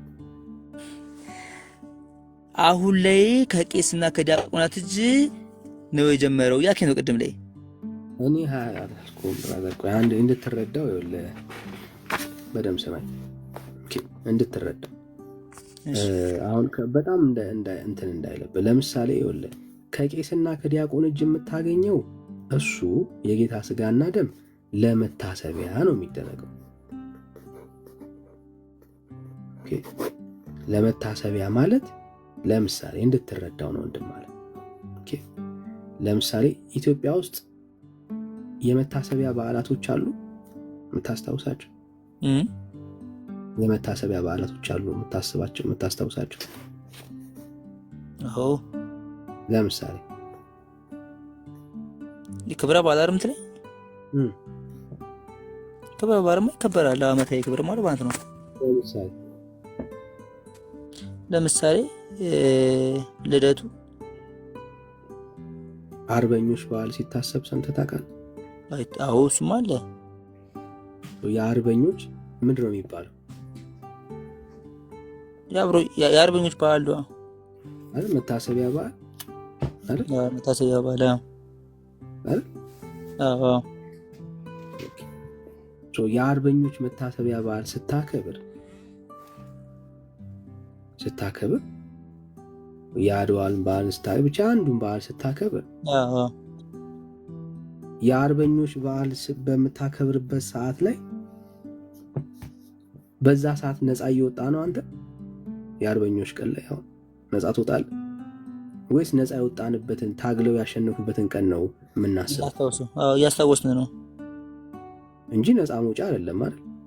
መውጫ አይደለም፣ ነፃ የወጣንበትን ነው አለ የምናስበው። አይ የጌታ ስጋና ደምንም የምናስበው ልክ እንደዚህ ነው። ምን ማለት ነው? ኢየሱስን አምነን ምን አድርገን አምነነው ነፃ የወጣንበትን ያንን ነው የምናስበው። ነፃ የወጣ ነው መቼ ነው? ኢየሱስ በመስቀል ላይ ስለኛ ስለአንተ ዋጋ ከፍሎ እሱን አምነን የዳንን ቀን በቃ ያንን ለመታሰቢያ ያድርጉት ነው ያለው። እሱን ነው የምናስበው። በቀራኒው ላይ ስለኛ ስለአንተ ዋጋ የከፈለበትን ያንን ሞመንት ነው እናንተ የምናስበው። ሱ ታዲያ ለምን ስጋ የደም ያልበላ ለምን ዘላለም የለውም ማለት እንደዛ ከሆነ ጎስ ስጋና ደሜን ብሎ ያለው እሱ ዮሐንስ ወንጌል ምዕራፍ 6 ላይ ዮሐንስ ወንጌል ምዕራፍ 6 ላይ የዘላለም ሕይወትን የምታገኙት በእኔ አምናችሁ ነው እያለ ያለው። በእኔ እመኑ ነው ያለው። ስጋና ደሙን ብሎ የተናገረው ኢየሱስ ክርስቶስን በማመን ስለሚገኘው ሕይወት። ዮሐንስ ወንጌል ምዕራፍ 6 ላይ የተጠቀሰው ያ ስጋና ደም የሚበላው በምንድን ነው ካልከኝ፣ በእምነት ነው። በእምነት ነው። ዮሐንስ ወንጌል ምዕራፍ 6 ላይ የሚበላው በእምነት ነው። ለመታሰቢያው የሚበላው ደግሞ በአፍ ነው። ለመታሰቢያው የሚሆነው በአፍ ነው የሚበላው። አማናዊ ስጋና ደም ደግሞ በልብ ነው የሚታመነው፣ በልብ ነው የሚበላው። ሁለቱ ልዩነት አላቸው። እኛ የዘላለም ሕይወት ያገኘነው ኢየሱስ ክርስቶስን በማመን ኢየሱስን ስንበላው ነው፣ በልባችን ስንቀበለው ነው፣ ጌታን ስናምነው ነው የዘላለም ሕይወት ያገኘነው። ሞትና ትንሣኤውን የምንናገረው ለመታሰቢያ የምናደርገው የእሱ ተሰባስበን ምግብ ስንበላ ነው፣ ወይ ደግሞ የጌታን እራት ስንበላ ነው። ሁለቱ ልዩነት አላቸው። ግልጽ ነው ወዳጅ?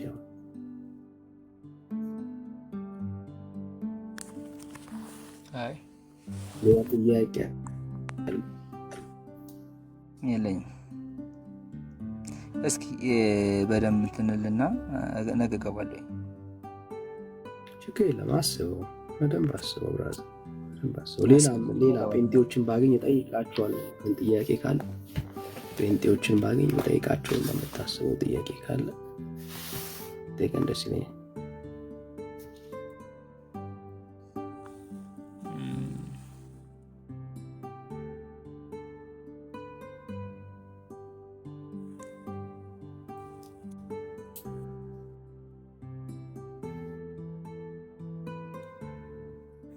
አንድ ጥያቄ ልጠይቅህ ጃኒ።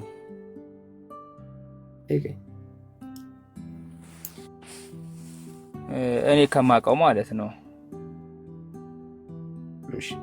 በትንሽ እንኳን ከማውቀው እናንተ ኢየሱስ ክርስቶስ አማላጅነት ላላችሁ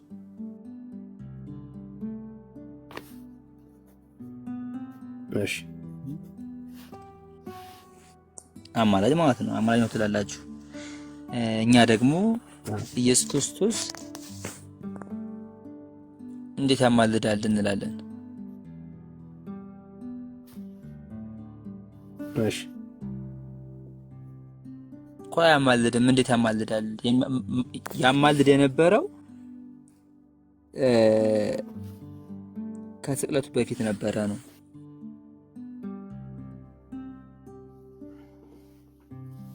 እሺ ኢየሱስ አማላጅ ነው ለምትሉበት ማስረጃ ስጠኝ ነው እያልከኝ ያለው? እሺ ማስረጃ ልስጣ። ከሞተ በኋላ ከሞት ከተነሳ በኋላ አይደል ማስረጃ የፈለግከው? ኢየሱስ ያማልዳል ስንል ባይዘዌ ጴንጤዎች እኛ አይደለም ያለው፣ መጽሐፍ ቅዱስ ነው እንደዛ ያለው። መጽሐፍ ቅዱስ ነው ጌታ እንደሱ የተናገረው፣ እኛ አይደለም። እሺ የሞተው ይላል። ማን ነው የሞተው? ኢየሱስ ክርስቶስ። ይልቁንም ከሙታን የተነሳው ይላል። ማን ነው ከሙታን የተነሳው? ክርስቶስ። በእግዚአብሔር ቀኝ ያለው ይላል። ማን ነው በእግዚአብሔር ቀኝ ያለው? ክርስቶስ። ደግሞም ስለኛ የሚማልደው ይላል። ማን ነው ስለኛ የሚማልደው? ክርስቶስ። ጎበዝ፣ ክርስቶስ ኢየሱስ ነው ይላል። አዮ በአብ ቀኝ ሆኖ ከሙታን ተነስቶ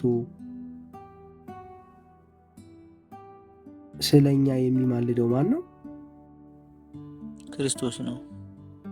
ጴንጤዎች ናቸው ኢየሱስ ይማልዳል ያሉት። እሺ አንተ እንደ ጥቅስ አሳይተኛል አይደል? ዮሐንስ ወንጌል ምዕራፍ 12 ቁጥር 24 ይገባ። እስኪ ደግሞ ምን እንደሚል እኮ እንጨርሳ። ቆይ ተመለሰልህ ጥያቄ? አይ ጥቅስ እኮ ተከለ እኮ አንተ ማን ታመጣለህ? እዛም እንደዚህ ያለ እናንተ ጋርም እንደዚህ ያለ እዛም እንደዚህ ያለ ገባ አይደለ?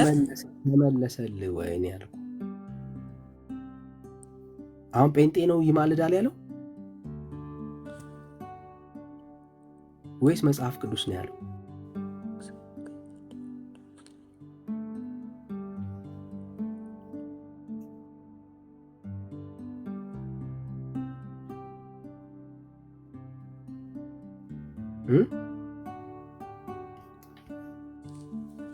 ማን ነው ይማልዳል? ጴንጤ ወይስ መጽሐፍ? እዛ ጋር እንዴት ያለ ነው? ጴንጤ ነው ወይስ መጽሐፍ ቅዱስ ነው ያለው? እዚህ ጋርማ መጽሐፍ ተጽፏል እኮ መጽሐፍ ላይማ ተጽፏል። እኛ አይደለንማ ያልነው። ይማልዳል ያለው ጴንጤ ሳይሆን መጽሐፍ ቅዱስ ነው ያለው። እሺ ጴንጤ ያሉ እንዳትል ያለው መጽሐፍ ቅዱስ ነው። መቼ? ኢየሱስ ከሙታን ከተነሳ በኋላ፣ መቼ? ካረገ በኋላ፣ መቼ? በእግዚአብሔር ቀኝ ተቀምጦ ኢየሱስ ይማልዳል። ይህንን የተናገረው መጽሐፉ ነው፣ እኛ አይደለን። ከፍ አድርገው እስኪ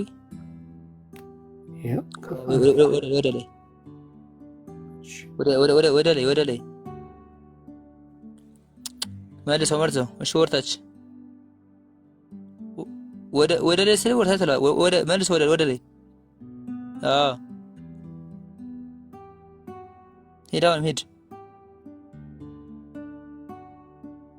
ሂድ። ካነበብከው ወታች ቀጥለው። እግዚአብሔር የመረጣቸውን ማን ይከሳቸዋል? የሚያጸድቅ እግዚአብሔር ነው፣ የሚኮንንስ ማን ነው? ራሱ ነው። አይ ቀጥለው። አሁንም የሞተው ይልቁንም ከሙታን የተነሳው የሚለውን ቀጥለው። ወርታ ቀጥለው። የሞተው ይልቁንም ከሙታን የተነሳው በእግዚአብሔር ቀኝ ያለው ደግሞም ስለኛ የሚማልደው ክርስቶስ ኢየሱስ ነው። ቀጥለው እስኪ። ከክርስቶስ ፍቅር ማን ይለየናል? መከራ ወይስ ጭንቀት ወይስ ስደት ወይስ ረሃብ ወይስ ራቁትነት ወይስ ፍርሃት ወይስ ሰይፍ ነውን?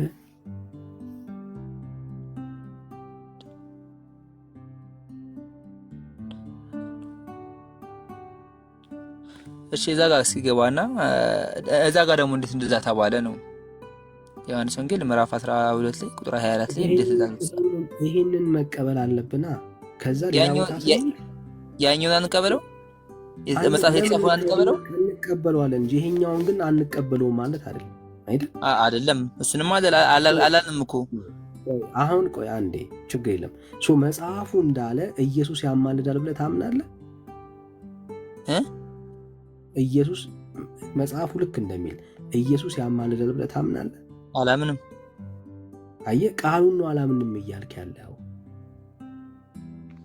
ምክንያቱም ከስቅለት በፊት ነበር። አይ እሱ ከትንሣኤ በፊት ነበር። በቃ እሱ ሲያማልድ ነበር ከትንሣኤ በፊት ነው። ከትንሣኤ በፊት አይደለማ የሚለው፣ በእግዚአብሔር ቀኝ ያለው እኮ ነው የሚለው። ከእግዚአብሔር ቀኝ የተቀመጠው ከትንሣኤ በኋላ አይደል እንዴ? አብ ነው። ከእግዚአብሔር ቀኝ ያለው አብ ነው። ተው እንጂ። በእግዚአብሔር ቀኝ ያለው የሚለው አብን ነው የሚያሳየው።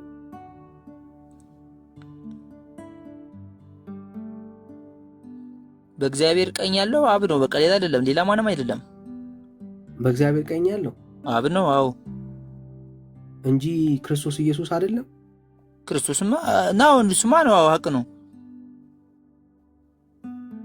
በእግዚአብሔር ቀኝ ሆኖ ኢየሱስ ይማልዳል ያለ እኮ መጽሐፉ ነው። ታዲያ ከዛ ጋር ደግሞ እንዴት እንደዛ ተባለ ነው እኮ። አሁን ይሄኛውን አምነህ ከዛ ሌላ ቦታ ላይ ደግሞ እንሄዳለን፣ አውዱን እናያለን፣ እንረዳለን። ምንም ችግር የለም።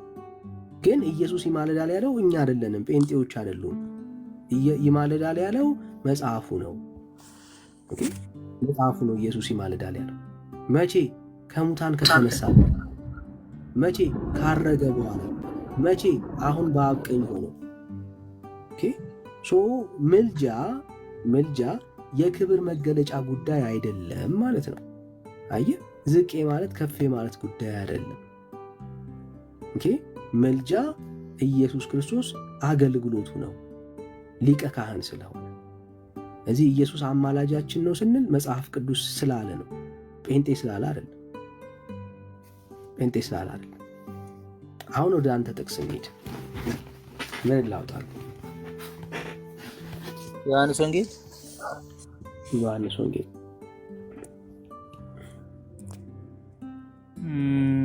ባልሳሳት ምዕራፍ 12 ቁጥር 24 ይመስለኛል። እሺ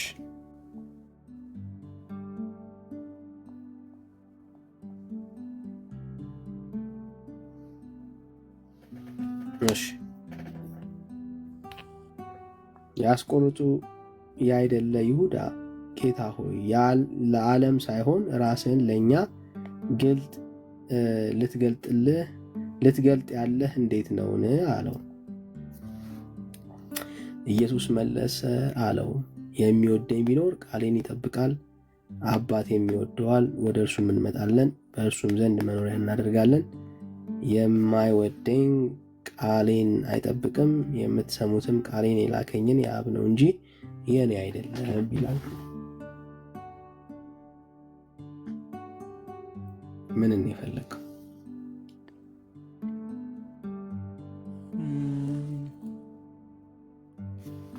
ሀያ አራት አስራ ሁለት ነው ብቻ መሰለኝ። 24 12 ብቻ እንደዛ መሰለኝ። እሺ እውነት እላችኋለሁ በእኔ የሚያምን እኔ የማደርገውን ስራ እርሱ ደግሞ ያደርጋል፣ ከዚህም የሚበልጥ ያደርጋል ነው የሚለው።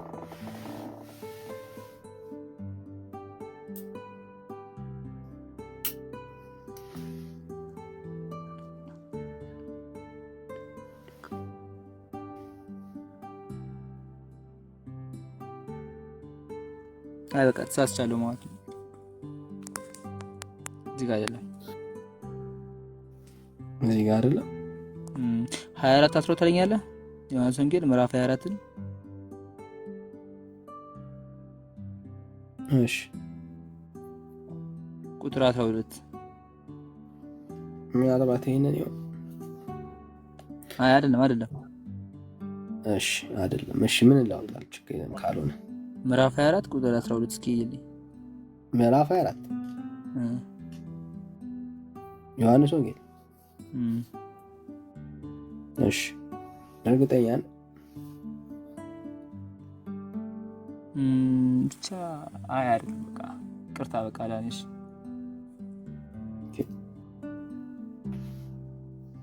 እሺ እንድትረዳ ያክል ነው። ኦኬ በደምብ ስማ። መጽሐፍ ቅዱስ አማላጅ የሚለው ጴንጤዎች ሳይሆኑ መጽሐፍ ቅዱስ የእግዚአብሔር ቃል ጳውሎስ ሲጽፍ በመልእክቱ ኢየሱስ አማላጅ ብሎ ጽፎታል። ኢየሱስ አማላጅ ነው ያለን ጳውሎስ የእግዚአብሔርን ሐሳብ ነው የነገረን። እሺ ወንድማ ደግሞ አሁን ኢየሱስ አማላጅ ነው ካላልክ መዳን እንደማትችል ግን ታውቃለህ። ኢየሱስ አማላጅ ካልሆነ አሁን ልትድን አትችልም። የሚገርም ነገር ኦኬ፣ መዳን አትችልም። ያለ ኢየሱስ አማላጅነት ዓለም መዳን አይችልም። ሌላ መንገድ እንደሌለ ታውቃለህ። ከእግዚአብሔር ጋር መታረቅበት ኢየሱስ ካላስታረቀ መታረቅ አትችልም። ኢየሱስ መካከለኛ አማላጅ ካልሆነ መካከለኛ ያልሆነ ኢየሱስ ከሆነ በቃ ተስፋ የለም። ፈራጅም ነው። አዎ ልክ ነህ። ፈራጅም ኢየሱስ አማላጅም ነው። አማላጅም እሱ ነው። አማላጅም ፈራጅም ነው ኢየሱስ። አሳይ ከእግዚአብሔር ሐሳብ። እሺ ድካም አለ ማለት ነው። አየህ እሺ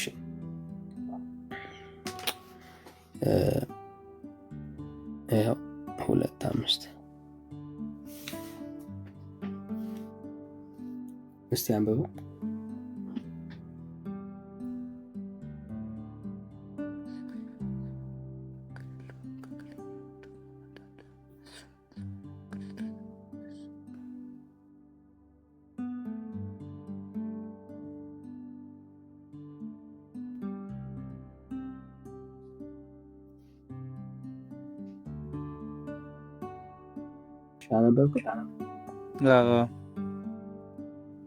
እሺ ስንት እግዚአብሔር አለ? አንድ። በእግዚአብሔርና በሰው መካከል ያለ መካከለኛ ደግሞ ስንት አለ? አንድ። መካከለኛ ማለት ምን ማለት ነው?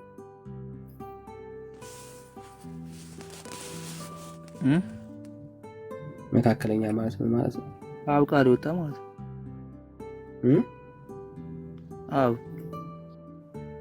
አይደለም። መካከለኛ ማለት ሚዲయేተር ማለት ነው። ኦኬ ሚዲయేት የሚያደርግ በሁለት አካላቶች መካከል የሚያስታርቅ ማለት ነው። አስታራቂ ማለት ነው። ሸምጋይ ማለት ነው በሁለቱ መካከል። ኦኬ በሰውና በእግዚአብሔር መካከል ያለ መካከለኛ ደግሞ ስንት አለ? አንድ አለ። እርሱ ምን የሆነው ሰው የሆነው ማን ነው አለ? ክርስቶስ ኢየሱስ ነው። ወንድም አለ ኢየሱስ ክርስቶስን አማላጅ አይደለም ማልክ ማለት መካከለኛ አይደለም ብለህ ማመን ነው። ይሄ ደግሞ ሲኦል ነው የሚከተው። በጣም ከባድ ምንፍቅና ነው። ያለ ኢየሱስ መካከለኝነት፣ ያለ ኢየሱስ አማላጅነት ሰው ሊድን አይችልም ወንድም አለ። በእግዚአብሔርና በሰው መካከል ያለ ብቸኛ መካከለኛ ኢየሱስ ነው። ብቸኛ አስታራቂው ኢየሱስ ነው። ኢየሱስ ካላስታረቀ፣ ኢየሱስ ካላማለደ ወንድም አለ ሌላ አማላጅ፣ ሌላ አስታራቂ፣ ሌላ መካከለኛ ነው። ኢየሱስ የሚያስታርቅ ከማን ነው? ከእግዚአብሔር ጋር ነው።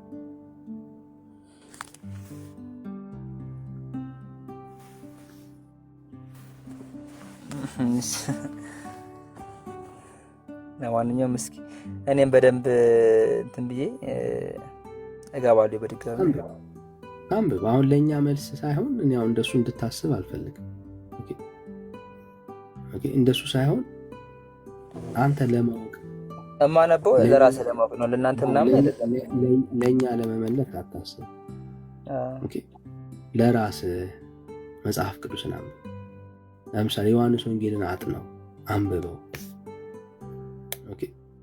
ያኔ ነው መጽሐፍ ቅዱስን ስታነብ እውነተኛውን ሐሳብ እያገኘ እየተረዳ ትሄዳል። ለምን ከኛ በፊት አንተ አይደለ እኛን ከማላናችን እኛን ከማስመለጥ በፊት አንተ ማወቅ የለብህ? አንተ መረዳት የለብህ? አንተ ማምለጥ የለብህ? አለብህ እኮ አይደል? ህይወት ለራስ ነው። ያመለጠ ሰው ነው የሚያስመልጠው፣ የዳነ ሰው ነው የሚያድነው። ክርስትና ሻማ መሆን አይደለም፣ እየቀለጥክ አይደለም መታበር። ለብዙዎች ብርሃን እየሰጠ አንተ ብትቀልጥ እግዚአብሔር ደስተኛ አይሆንም በአንተ ህይወት። ስለዚህ እኛ እያወቅን፣ እኛ እየተረዳን፣ እኛ እየዳንን ሌሎች እንዲድኑ ነው እግዚአብሔር የሚፈልገው። ስለዚህ መጽሐፍ ቅዱስን አንብብ ወንድም አለም። ኢየሱስ ይወዳል። ተባረክ። ሌላ ጥያቄ ካለ ግን ልቀበል እችላለሁ።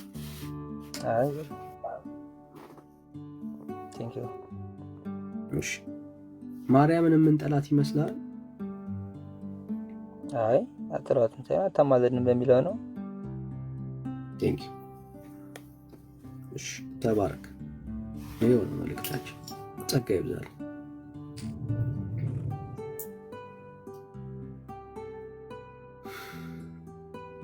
እሺ ወገኖች እሺ ሰላም ይሰማል? እንዴት ነህ? ሰላም ወንድም አለ። እግዚአብሔር ይመስገን። እንዴት ናችሁ? ጌታ ይባረክ። ሁሉ ሰላም? እግዚአብሔር ይመስገን። ያው ይሰማል አይደል? ድምጼ ይሰማል? አዎ ያው እኔ የኦርቶዶክስ አማኝ ነኝ። ስከታተላችሁ ነበር። በእውነት በጣም እንግዲህ ቃል ሕይወት ያሰማልን ነው የሚባሉ በእኛ በእውነት ዳኒ ላመሰግን እፈልጋለሁ። እኔም ያው ለክርክርልም የገባሁት አንዳንድ ነገሮች ያው ኮንፊውዝ አድርገውኛል። በእርግጥ ያው ከርዕሱም አንፃር አንዳንድ ነገሮችን ብንነጋገር ደግሞ ያው ደስ ይለኛል። እሺ ችግር የለም። እንደዚህ እናርግ። አንዴ ላስገባችሁ። እንዲህ 10 ስታክ እያደረገብኝ ነውና አንዴ ዘግቼ እዚሁ አፑን ብቻ ድጋሚ በከፍተው ድጋሚ ሪኩዌስት መላክ ትችላለህ? እሺ ችግር የለም፣ ጠብቃለሁ። ችግር የለም። በቃ አሁን ነው ላከው። እሺ አሁን ሲመጣ ልዝጋው ወይስ ምናምን እያለኝ ነውና እያስቸገረኝ ስለሆነ ነው። አንዴ ክራሽ አድርጎ ነው አፔ እዚሁ ጋር ማለት ነው። ቲክቶክ ኢዝ ናት ሪስፖንዲንግ ይላል። በቃ ዘግቼው አሁን እሺ እሺ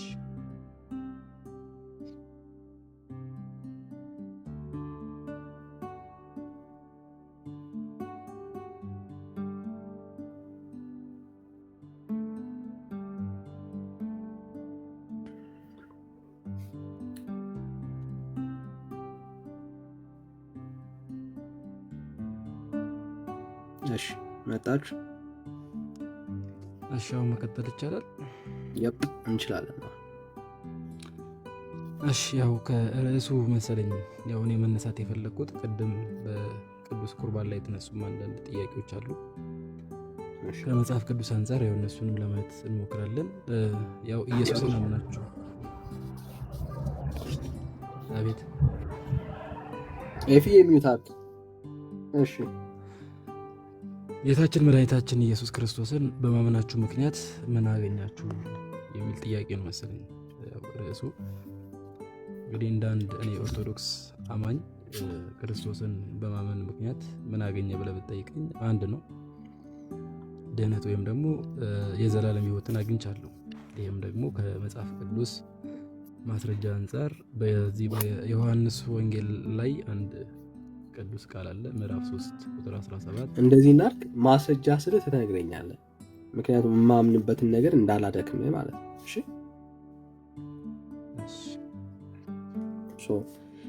ኢየሱስን ስታምን የዘላለም ሕይወት አግኝተሃል። እሺ ወይም ደግሞ ድህነት ማለት ነው። ያው ዘሴም ስለሆነ ድነሃል ማለት ነው። ያው ቅንፍ ውስጥ ድህነት በለው ችግር የለውም። ድነሃል ማለት ነው። እሺ ሌላስ? ኢነፍ በቃ ጸድቀሃል። ያው ዳኔ ግልጽ እኮ ነው። እኔ መጠየቅ የማያስፈልግ በቃ ዘላለማዊ ሕይወትን አገኘሁ ካልኩ ምንም ሌላ ነገር አዲሽናል የሆነ ነገር አያስፈልግም እኮ። ጸድቀሃል ወይ ማለት ነው ክሊር ለመደናል። አዎ ጥያቄው የማያስፈልግ። እሺ ልጅ ሆነሃል። አባት ብለን የምንጠራበት የልጅነት መንፈስ ሰጠን ማለት ነው መጽሐፍ ስታምን ማለት ነው። አዎ እሺ እሺ በቁርባንስ? እሺ አንደኛ ስርየተ ኃጢአት ነው። እሺ በቁርባን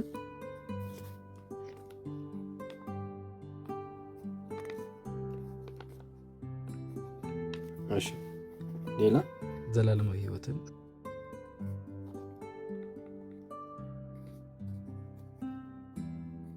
ሌላ በቃ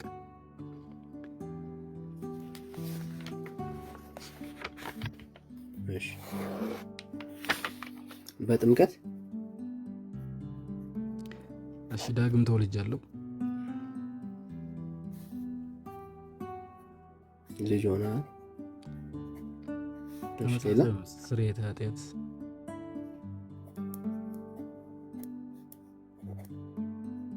እሺ ሌላ ድህነት ነው የሚለው እስኪ ጻፉ። እሺ ድህነት የዘላለም ሕይወት ድህነት ማለት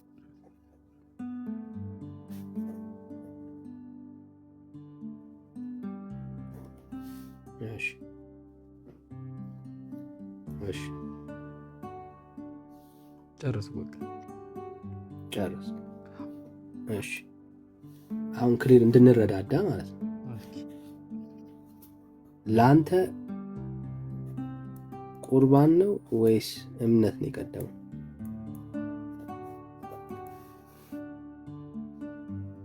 እምነት ነው።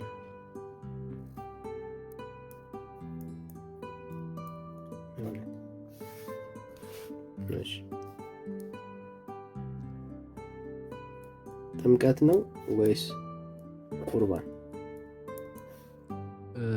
እሺ ዳኒ አንዴ እዚህ ጋር ሐሳብ ልስጥህ። ሶስቱ በቤተክርስቲያናችን ሶስቱ የሚነጣጠሉ አይደለም።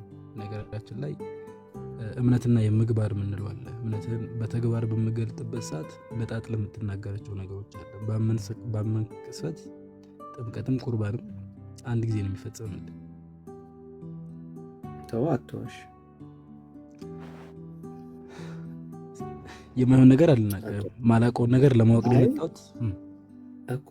ጥምቀትና ቁርባን አንድ ላይ አይደለም የሚሰጠው። ትጠመቃለህ መጀመሪያ፣ ከተጠመቅክ በኋላ ነው ደግሞ ወደ ቁርባን የምትሄደው አይደል? በሜሮን ታትመ ወደ ቁርባን ትሄዳለህ። ያው እንደዛ ለማለት ፈልጌ ነው ሐሳቡ እኮ። ይለያያሉ፣ አንድ ላይ አይደለም የሚሰጠው። ውሃ ውስጥ ነው የምትቆርበው አይደለም? ውሃ ውስጥ አይደለም የምትቆርበው። ሄደህ የምትቆርበው ውሃ ውስጥ አይደለም። እዚህ አንድ ላይ እንደሆነ አታስብ። ከጥምቀትና ከቁርባን የትኛው ይቀድማል? ያው ጥምቀት ነው እኮ ብለናል።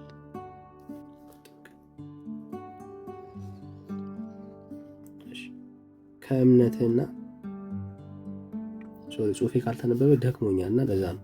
ከእምነትና ከጥምቀት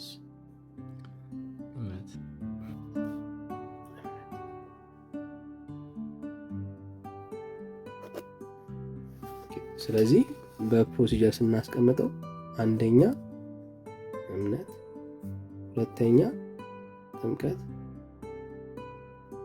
ሶስተኛ ቁርባን አይደል?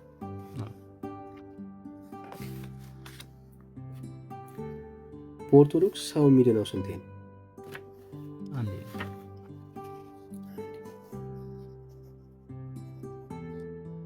በኦርቶዶክስ ልጅነት ስንቴ ነው?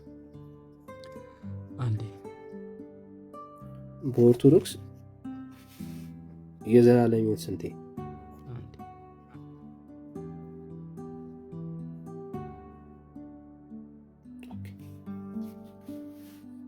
እሺ በእምነት ልጅነትን አግኝተሃል ስለ ቅድም የጻፍከውን ድጋሚ እንዳንደግም ይሄው እንድንረዳዳ ቅድም ያልከውን ሐሳብ ይሄው ላስታውስ እንዳልዋሸው እንድትረዳ። ይሄው እዚህ ጋር የዘላለም ሕይወት በምን በእምነት አይደል? ስለዚህ አንዷ እቿትና ማለት ነው የዘላለም ሕይወት ድኛለው። ይሄው አንዷ የዘላለም ድህነት ጸድቅ ያለው አንድ ጊዜ ጸድቃል፣ ልጆኛ ያለው አንድ ጊዜ ልጅ ሆናል። ወደ ጥምቀት ሳትመጣ ኦልሬዲ እዚህ ጋር ጨረስካቸው ማለት ነው አለ ሁሉንም ነገሮች። ኦኬ ስለዚህ ነገረ ድህነት ውስጥ ልንገባ ነው ማለት ነው። ወደ ዝርዝር ሀሳቡ ልንገባ ከሆነ ሀሳቡ ሰፋ ይልብናል። ምክንያቱም የኛ የኦርቶዶክስ አስተምሮ ነገረ ድህነት ላይ ድነናል፣ እየዳን ነው፣ እንድናለን የሚል አስተምሮ ነው ያለው። ችግር የለም ታስተምረኛለህ። አሁን እሱን ችግር የለም እንቀበላለን። አሁን የጠየቅኩ አንዴ ነው አይደለም የምትድነው? ልጅ የምትሆነው ስንቴ ነው? አንዴ። እሺ ስለዚህ አንዴ ነው ልጅ የሆንከው። ልጅ የሆንከው የቱ ጋር ነው ማለት ነው?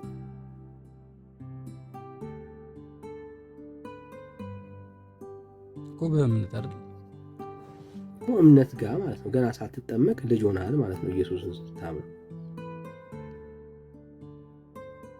አሁን ስለ ሁለቱ ሀሳብ ብቻ እንናገር። አሁን ልጅ ጽድቅ ምናምን ያልከውን ተውና ስለ ዘላለማዊ ሕይወትና ስለ ድህነቱ እናውራ።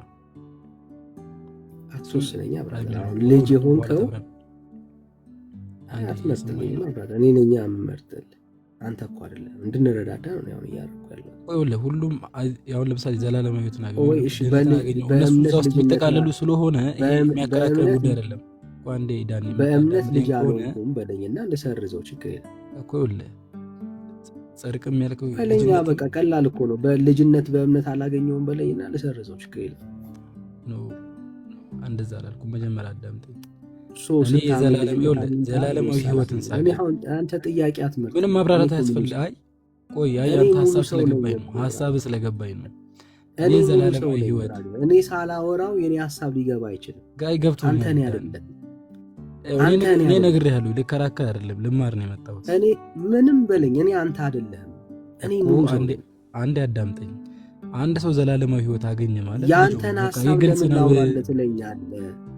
ይኸውልህ ግልጽ እኮ ለምን ያንተን ሀሳብ እኔ ግልጽ ይሁን አሁን እኔ ላውራው ልጠይቅህ ዘላለማዊ ሕይወትና ስለ ሁለቱ ጠይቀኝ። እኔ አንተ አትመርጥልኝም። እኔ ሙሉ ሰው ነኝ። እኔ እኮ ዳንኤል ነኝ። አንተ እኮ ሌላ ሰው ነህ። ከሞን ብራዘር ዳኒ ግን አይ በዚህ መልክ ነው ሰዎችን ባይ ብዙ ጊዜ ግራ ስለምታጋባኝ ነው። እሺ ችግር የለውም። እስኪ በተመቸ ነው የኔን ጥያቄና የኔን እምነት ግን ለምን አንተ ትመርጥልኛለህ? ይሄስ ናት ፌር አይደለም። እኔ አልመረጥኩልህም። አንተም ካልመረጥክልኝ ልጠይቅህ ልቀጥል እኮ እኔ ሁለቱን አልጠቅስም ብያለሁ መጀመሪያ ልጅነት እኔ አሁን አንተ መቼ ጠይቄ ነው? ልጥቀስ አትጥቀስ እኮ ብራዘር። ይኸው ልጅነቱ ጋር ልትመጣ ነው። እሺ ድስኪ እሺ ቀጥል። አይዞህ ብራዘር። እሺ በእምነት ልጅነትን አገኛለሁ ያልከኝ አንተ ነህ አይደል? ልጅነትን ይኸውልህ በቃ ስለ ዘላለም ሕይወት ካወራው ልጅ ሆኛለሁ በቃ መጽሐፍ አያስፈልግም ነው እያልኩ ያለሁት። በቃ ወዳጄ እኮ ልጅ ሳትሆን ነው የዘላለም ሕይወት ያገኘኸው። ዘላለማዊ ሕይወት ቢሰጣችሁ እኮ ለልጆች እንደሆነ ግልጽ ነው ብያለሁ። ስለዚህ ስለ ግልጹ ነገር ነው እያወራን። ልጅ የሆንከው አምነህ ነው ወይ ነው ጥያቄው። አትፍራው። ኦኬ ሶ ልጅ ስትሆን የልጅ የሆንከው በእምነት ነው ማለት ነው አይደል? አዎ ቀጥል። እሺ ቴንክ ዩ። እሺ በቁርባን ልጅ ሆነሃል እዛ ጋር ብያለሁ። ምንም ያልኩት ነገር የለም። ሁለት ነገር ሶ በቁርባን ልጅ አልሆንክም ማለት ነው። ቀጥል። እሺ በቁርባን ልጅ አልሆንክም። በጥምቀት ልጅ ሆነሃል። ዳግም እወለዳለሁ። ዳግም ልጅነትን አገኘሁ እኮ። በልጅነት ሆነሃል ልጅ ሆነሃል ወይ በጥምቀት ነው ጥያቄ እንጂ ነው። እሺ አዎ። ኦኬ ሶ አንተ ሁለቴ ነው ልጅ ሆንከው ማለት ነው።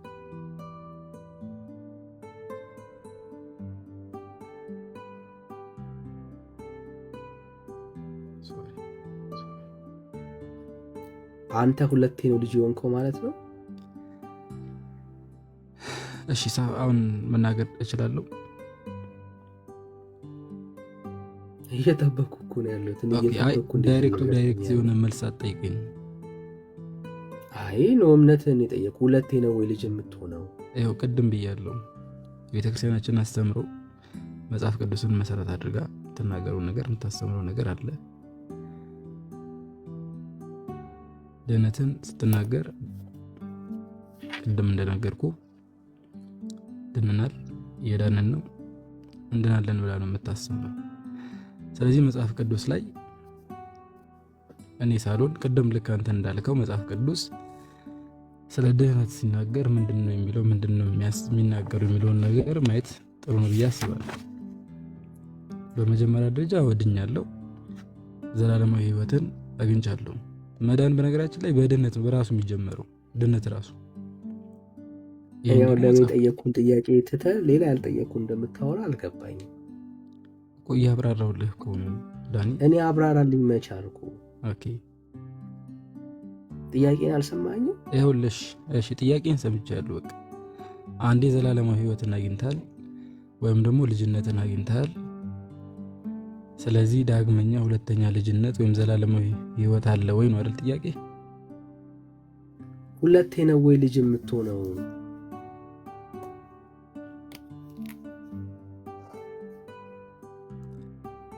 ልጅ በጥምቀት ዳግም እወለዳለሁ ነው ያልኩ። ታዲያ ዳግም መወለድ ማለት ልጅ አይደል?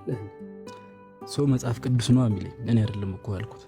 ሰው ሁለቴ ነው ወይ ዳግም የምትወለደው? መጽሐፍ ቅዱስ ነው ያለው እኮ አልኩ ዳኒ፣ እኔ አይደለሁም እኮ። ጥሩ እኮ ሁለቴ ነው ዳግም የምወለደው በለኛ እኮ። መጽሐፍ ቅዱስ ካለኝ ታዲያ ምን እኮ ቀደም ይኸውልህ፣ ችግሩ ምን መሰለ፣ ልጅነትን አንዴ ነው የማገኘው ነው ያልከኝ። አየህ ተሳስተሃል፣ ላስታውስ ብዬ ነው። ሁለቴ ነው ልጅነት የሚገኘው ማለት ነው በኦርቶዶክስ።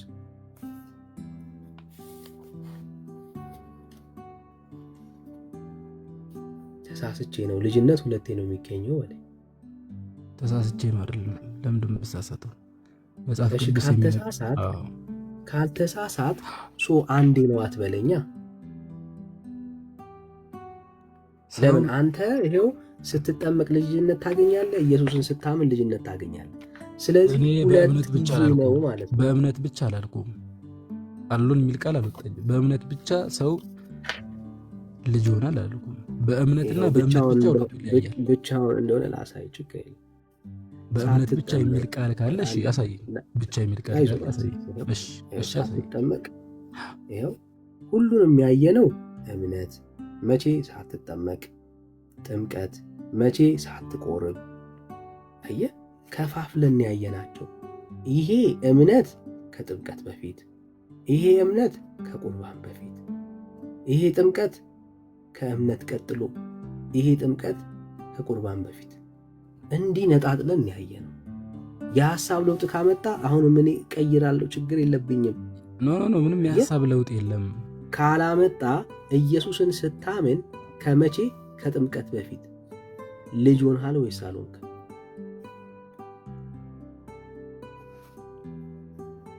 ባመንኩ ቅጽበት ነው ኢየሱስን አዎ ስታምን ምንም ጥያቄ የለውም። ምን ሆነ? ጥያቄ የሌለው ምን ሆነ? ዘላለማዊ ህይወትን አግኝቻለሁ።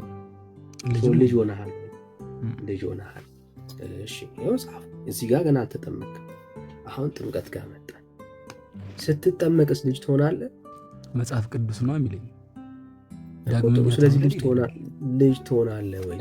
አንተ ለምሳሌ እኔ ማን አለህ አላልኩም። ቆይ አንዴ አዳምጠኛ። እኔ ማን አለህ አላልኩም። ባመንክ ቅስፈት ቆይ እሺ አዳምጠኛ። ባመንክ ቅስፈት ልጅ ትሆናለህ የሚል ሐሳብ አለ መጽሐፍ ቅዱስ ላይ፣ ጥያቄ የለውም።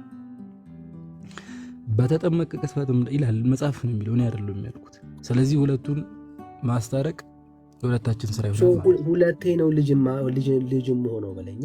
መጽሐፍ ቅዱስ የሚለኝ ነው የነገርኩህ እኮ አለ በለኝና ሁለቴ ነው ልጅም ሆነው ነው የሚባለው። እየነገርኩ ነኝ። መጽሐፍ ቅዱስ የሚነግረኝ የሚያስተምረኝ ነው እኮ። መጽሐፍ ቅዱስን መሰረት አድርጌ እኔ ሁለቴ ነው ልጅም ሆነው በለኛ። ለምን ፈራው ታዲያ? መጽሐፍ ቅዱስ መሰረት ካረክ እኮ መፍራት የለብን። ሁለቴ ነው ልጅ የሚሆነው በለኝ። መጽሐፍ ቅዱስን መሰረት አድርጌ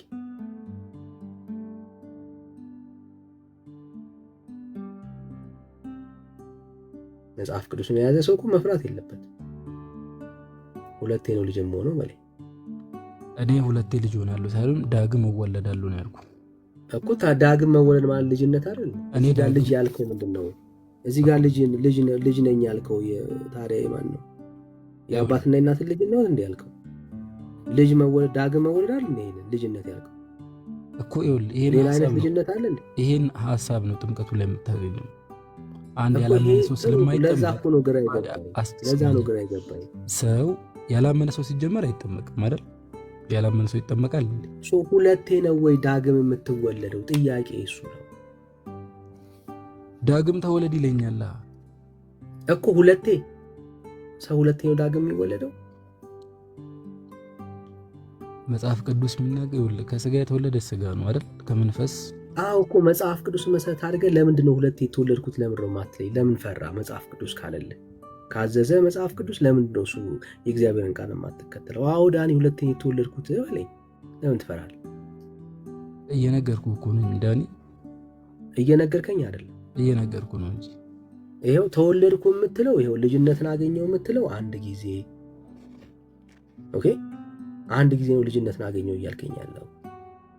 ግን እዚህ ጋር ደግሞ ሁለቴ ነው ግን የተወለድከው።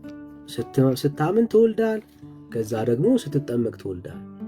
ስለዚህ አሁን እነኝን መጽሐፍ ቅዱስ መሰረት አድርጌ ነው የምትለኝ ከሆነ ሁለቴ ነው ማለት ያለብን። ለምን ሸሚዛ ቃሉ ካለ ለምን ሁለቴ አትለው?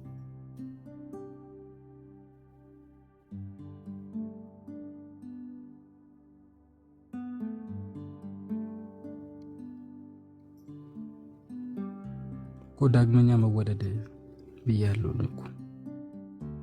እኮ ዳግመኛ መወለድ ሁለቴ ነው በለኛ። እሱን ነው ማለት ያለበት። ለምን ትፈራለህ?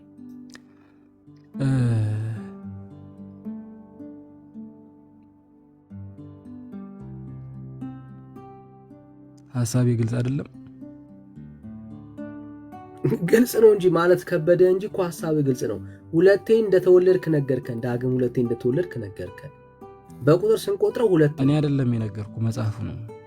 ስለዚህ ሁለቴ ነው መጽሐፍ ቅዱስ ነግሮኛል። ሁለቴ ነው የተወለድኩት። ሰው ዳግመኛ ከውሃና ከመንፈስ ካልተወለደ ይላል ወይ ሌላ ትርጉም ካለው አስረዳ። ስለዚህ መጽሐፍ ቅዱስን ጠቅሼ ሁለቴ ነው ዳግም የተወለድኩት በል፣ አንዴ ነው አትበል። አንተ አይደለም ቆይ አንተ በል ብለኝ እንድል ነው የምትፈልገው ወይ ሐሳብ ራስ? ኖ ይኸውልህ ስንት ነው የተወለድከው ቁጠረው። እንዲህ ብሎኛል ካልኩ ችግር የለም። ቆይ በእምነት እሺ እንዲህ ብሎኛል ካልኩ ምንም እኮ ልረዳ። ችግር የለም። እሺ ችግር የለም። መጽሐፉ በእምነት ልጅ ሆነሃል አለ አይደል? አዎ። እሺ ማስረጃ አለ ልጻፍልህ። እኔ ቅድም ብያለሁ አንተ አምታታኝ እንጂ ስለ ሁለቱ እንነጋገር ያልኩ ለዚህ ነው። ማስረጃ አለህ ወይ ወዳጄ? ልጻፍልህ። አዎ በእምነት የዘላለማዊ ሕይወት እንዳገኘው አዎ አለ። እሺ ልጻፍልህ። እሺ በዮሐንስ ወንጌል ምዕራፍ 3 ዮሐንስ 3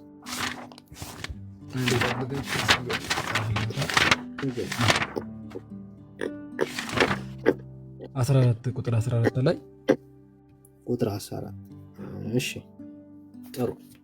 በጥምቀት ዳግም ትወለዳላችሁ የእግዚአብሔር ልጅነትን ታገኛላችሁ የሚል አለ። እዛው በዮሐንስ ወንጌል ምዕራፍ 3 ላይ ነው እሱ። ዮሐንስ 3 ስንት ቁጥር ስንት? ቁጥሩን አውጣ 5 ነው።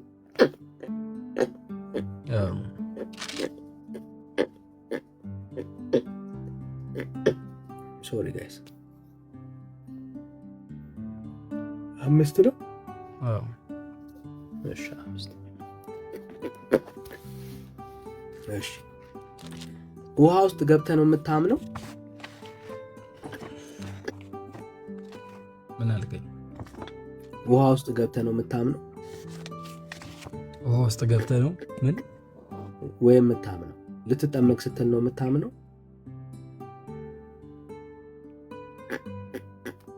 ወይስ አምነህ ነው የምትጠመቀው? አምኜ ነው እንጂ የምትጠመቀው። ስለዚህ ጥምቀት እምነት እንደሚቀድም ነግረኸኛል አይደል? መጽሐፍ ቅዱስ የሁለቱንም ሐሳብ ይደግፋል። እኔ ጠየቅኩ አምነህ ነው ወይ አንተ የተጠመቅከው? ዳኒ ይቅርታ አድርግልኝና የራስን ሐሳብ ብቻ አታንጸባርቅ። እኔ ጥያቄ ነው የምጠይቅህ ብራዘር። የኔን ሐሳብ አንተ እኮ እያወራን ያለው ለመጽሐፍ ቅዱስ ነው እያወራን ያለ ነው። መጽሐፍ ቅዱስ ሁለቱንም ሐሳብ ይደግፋል ስለ እኔ እየጠየቅኩ ያለው አትበለኝ። መጽሐፍ ቅዱስ ሁለቱንም ሐሳብ ይደግፋል ዳኒ። እኔ አንተን የጠየቅኩ እኔ ስንቱ ይደግፋል አለም ያልኩ። ኦኬ እሺ ቀጥል። እምነቴ ይቀድማል አላልከኝም አንተ? ይሄው እኮ እምነት አንደኛ፣ ሁለተኛ ጥምቀት፣ ሶስተኛ ቁርባን ማለት ግን እሺ ቀጥል እኮ የትኛው ነው የሚቀድመው እኮ? ሁለቱንም እምነት አለ የሚቀድመው፣ ሁለቱንም ይደግፋል።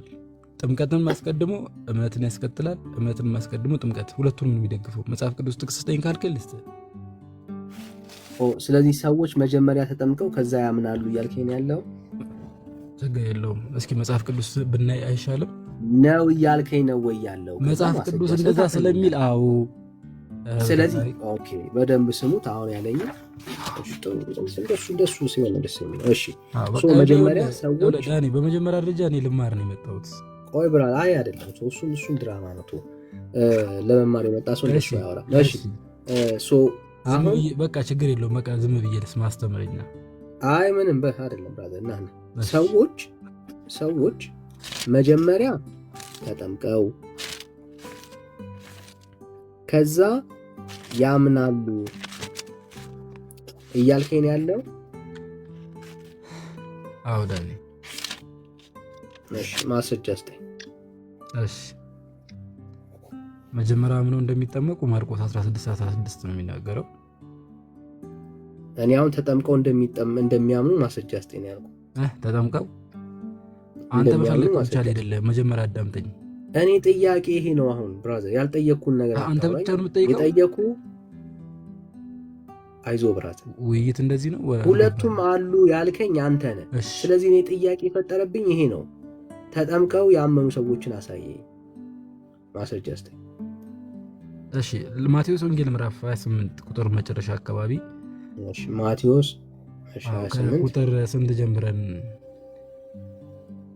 ቁጥር 17። ያው የኔ አፈታት ችግር ካለ ታስረዱኛላችሁ፣ ችግር የለውም። እዛ ክፍል ላይ ላንብበዋ። እሺ አንብበው። ኢየሱስም ቀረበና እንዲህ ብሎ ተናገራቸው፣ ስልጣን ሁሉ በሰማይ በምድር ተሰጠኝ። እንግዲህ ሂዱና አሕዛብን ሁሉ በአብ በወልድ በመንፈስ ቅዱስም መጀመሪያ ምን በሏቸው አለ? አጥምቋቸው ነው ያለው። ከዛ በኋላስ ያዘዝኳችሁን ሁሉ እንዲጠብቁ አስተምሯቸው።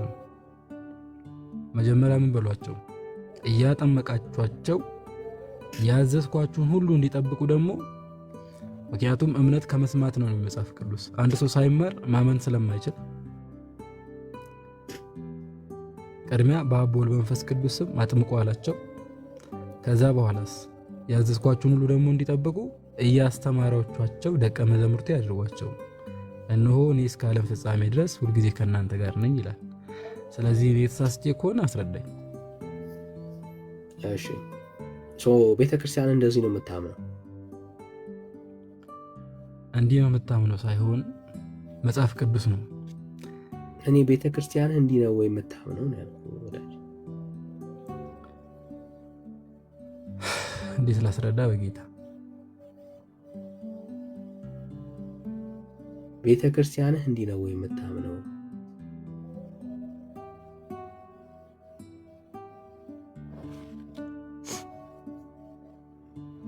ቤተክርስቲያን እንዲያታምን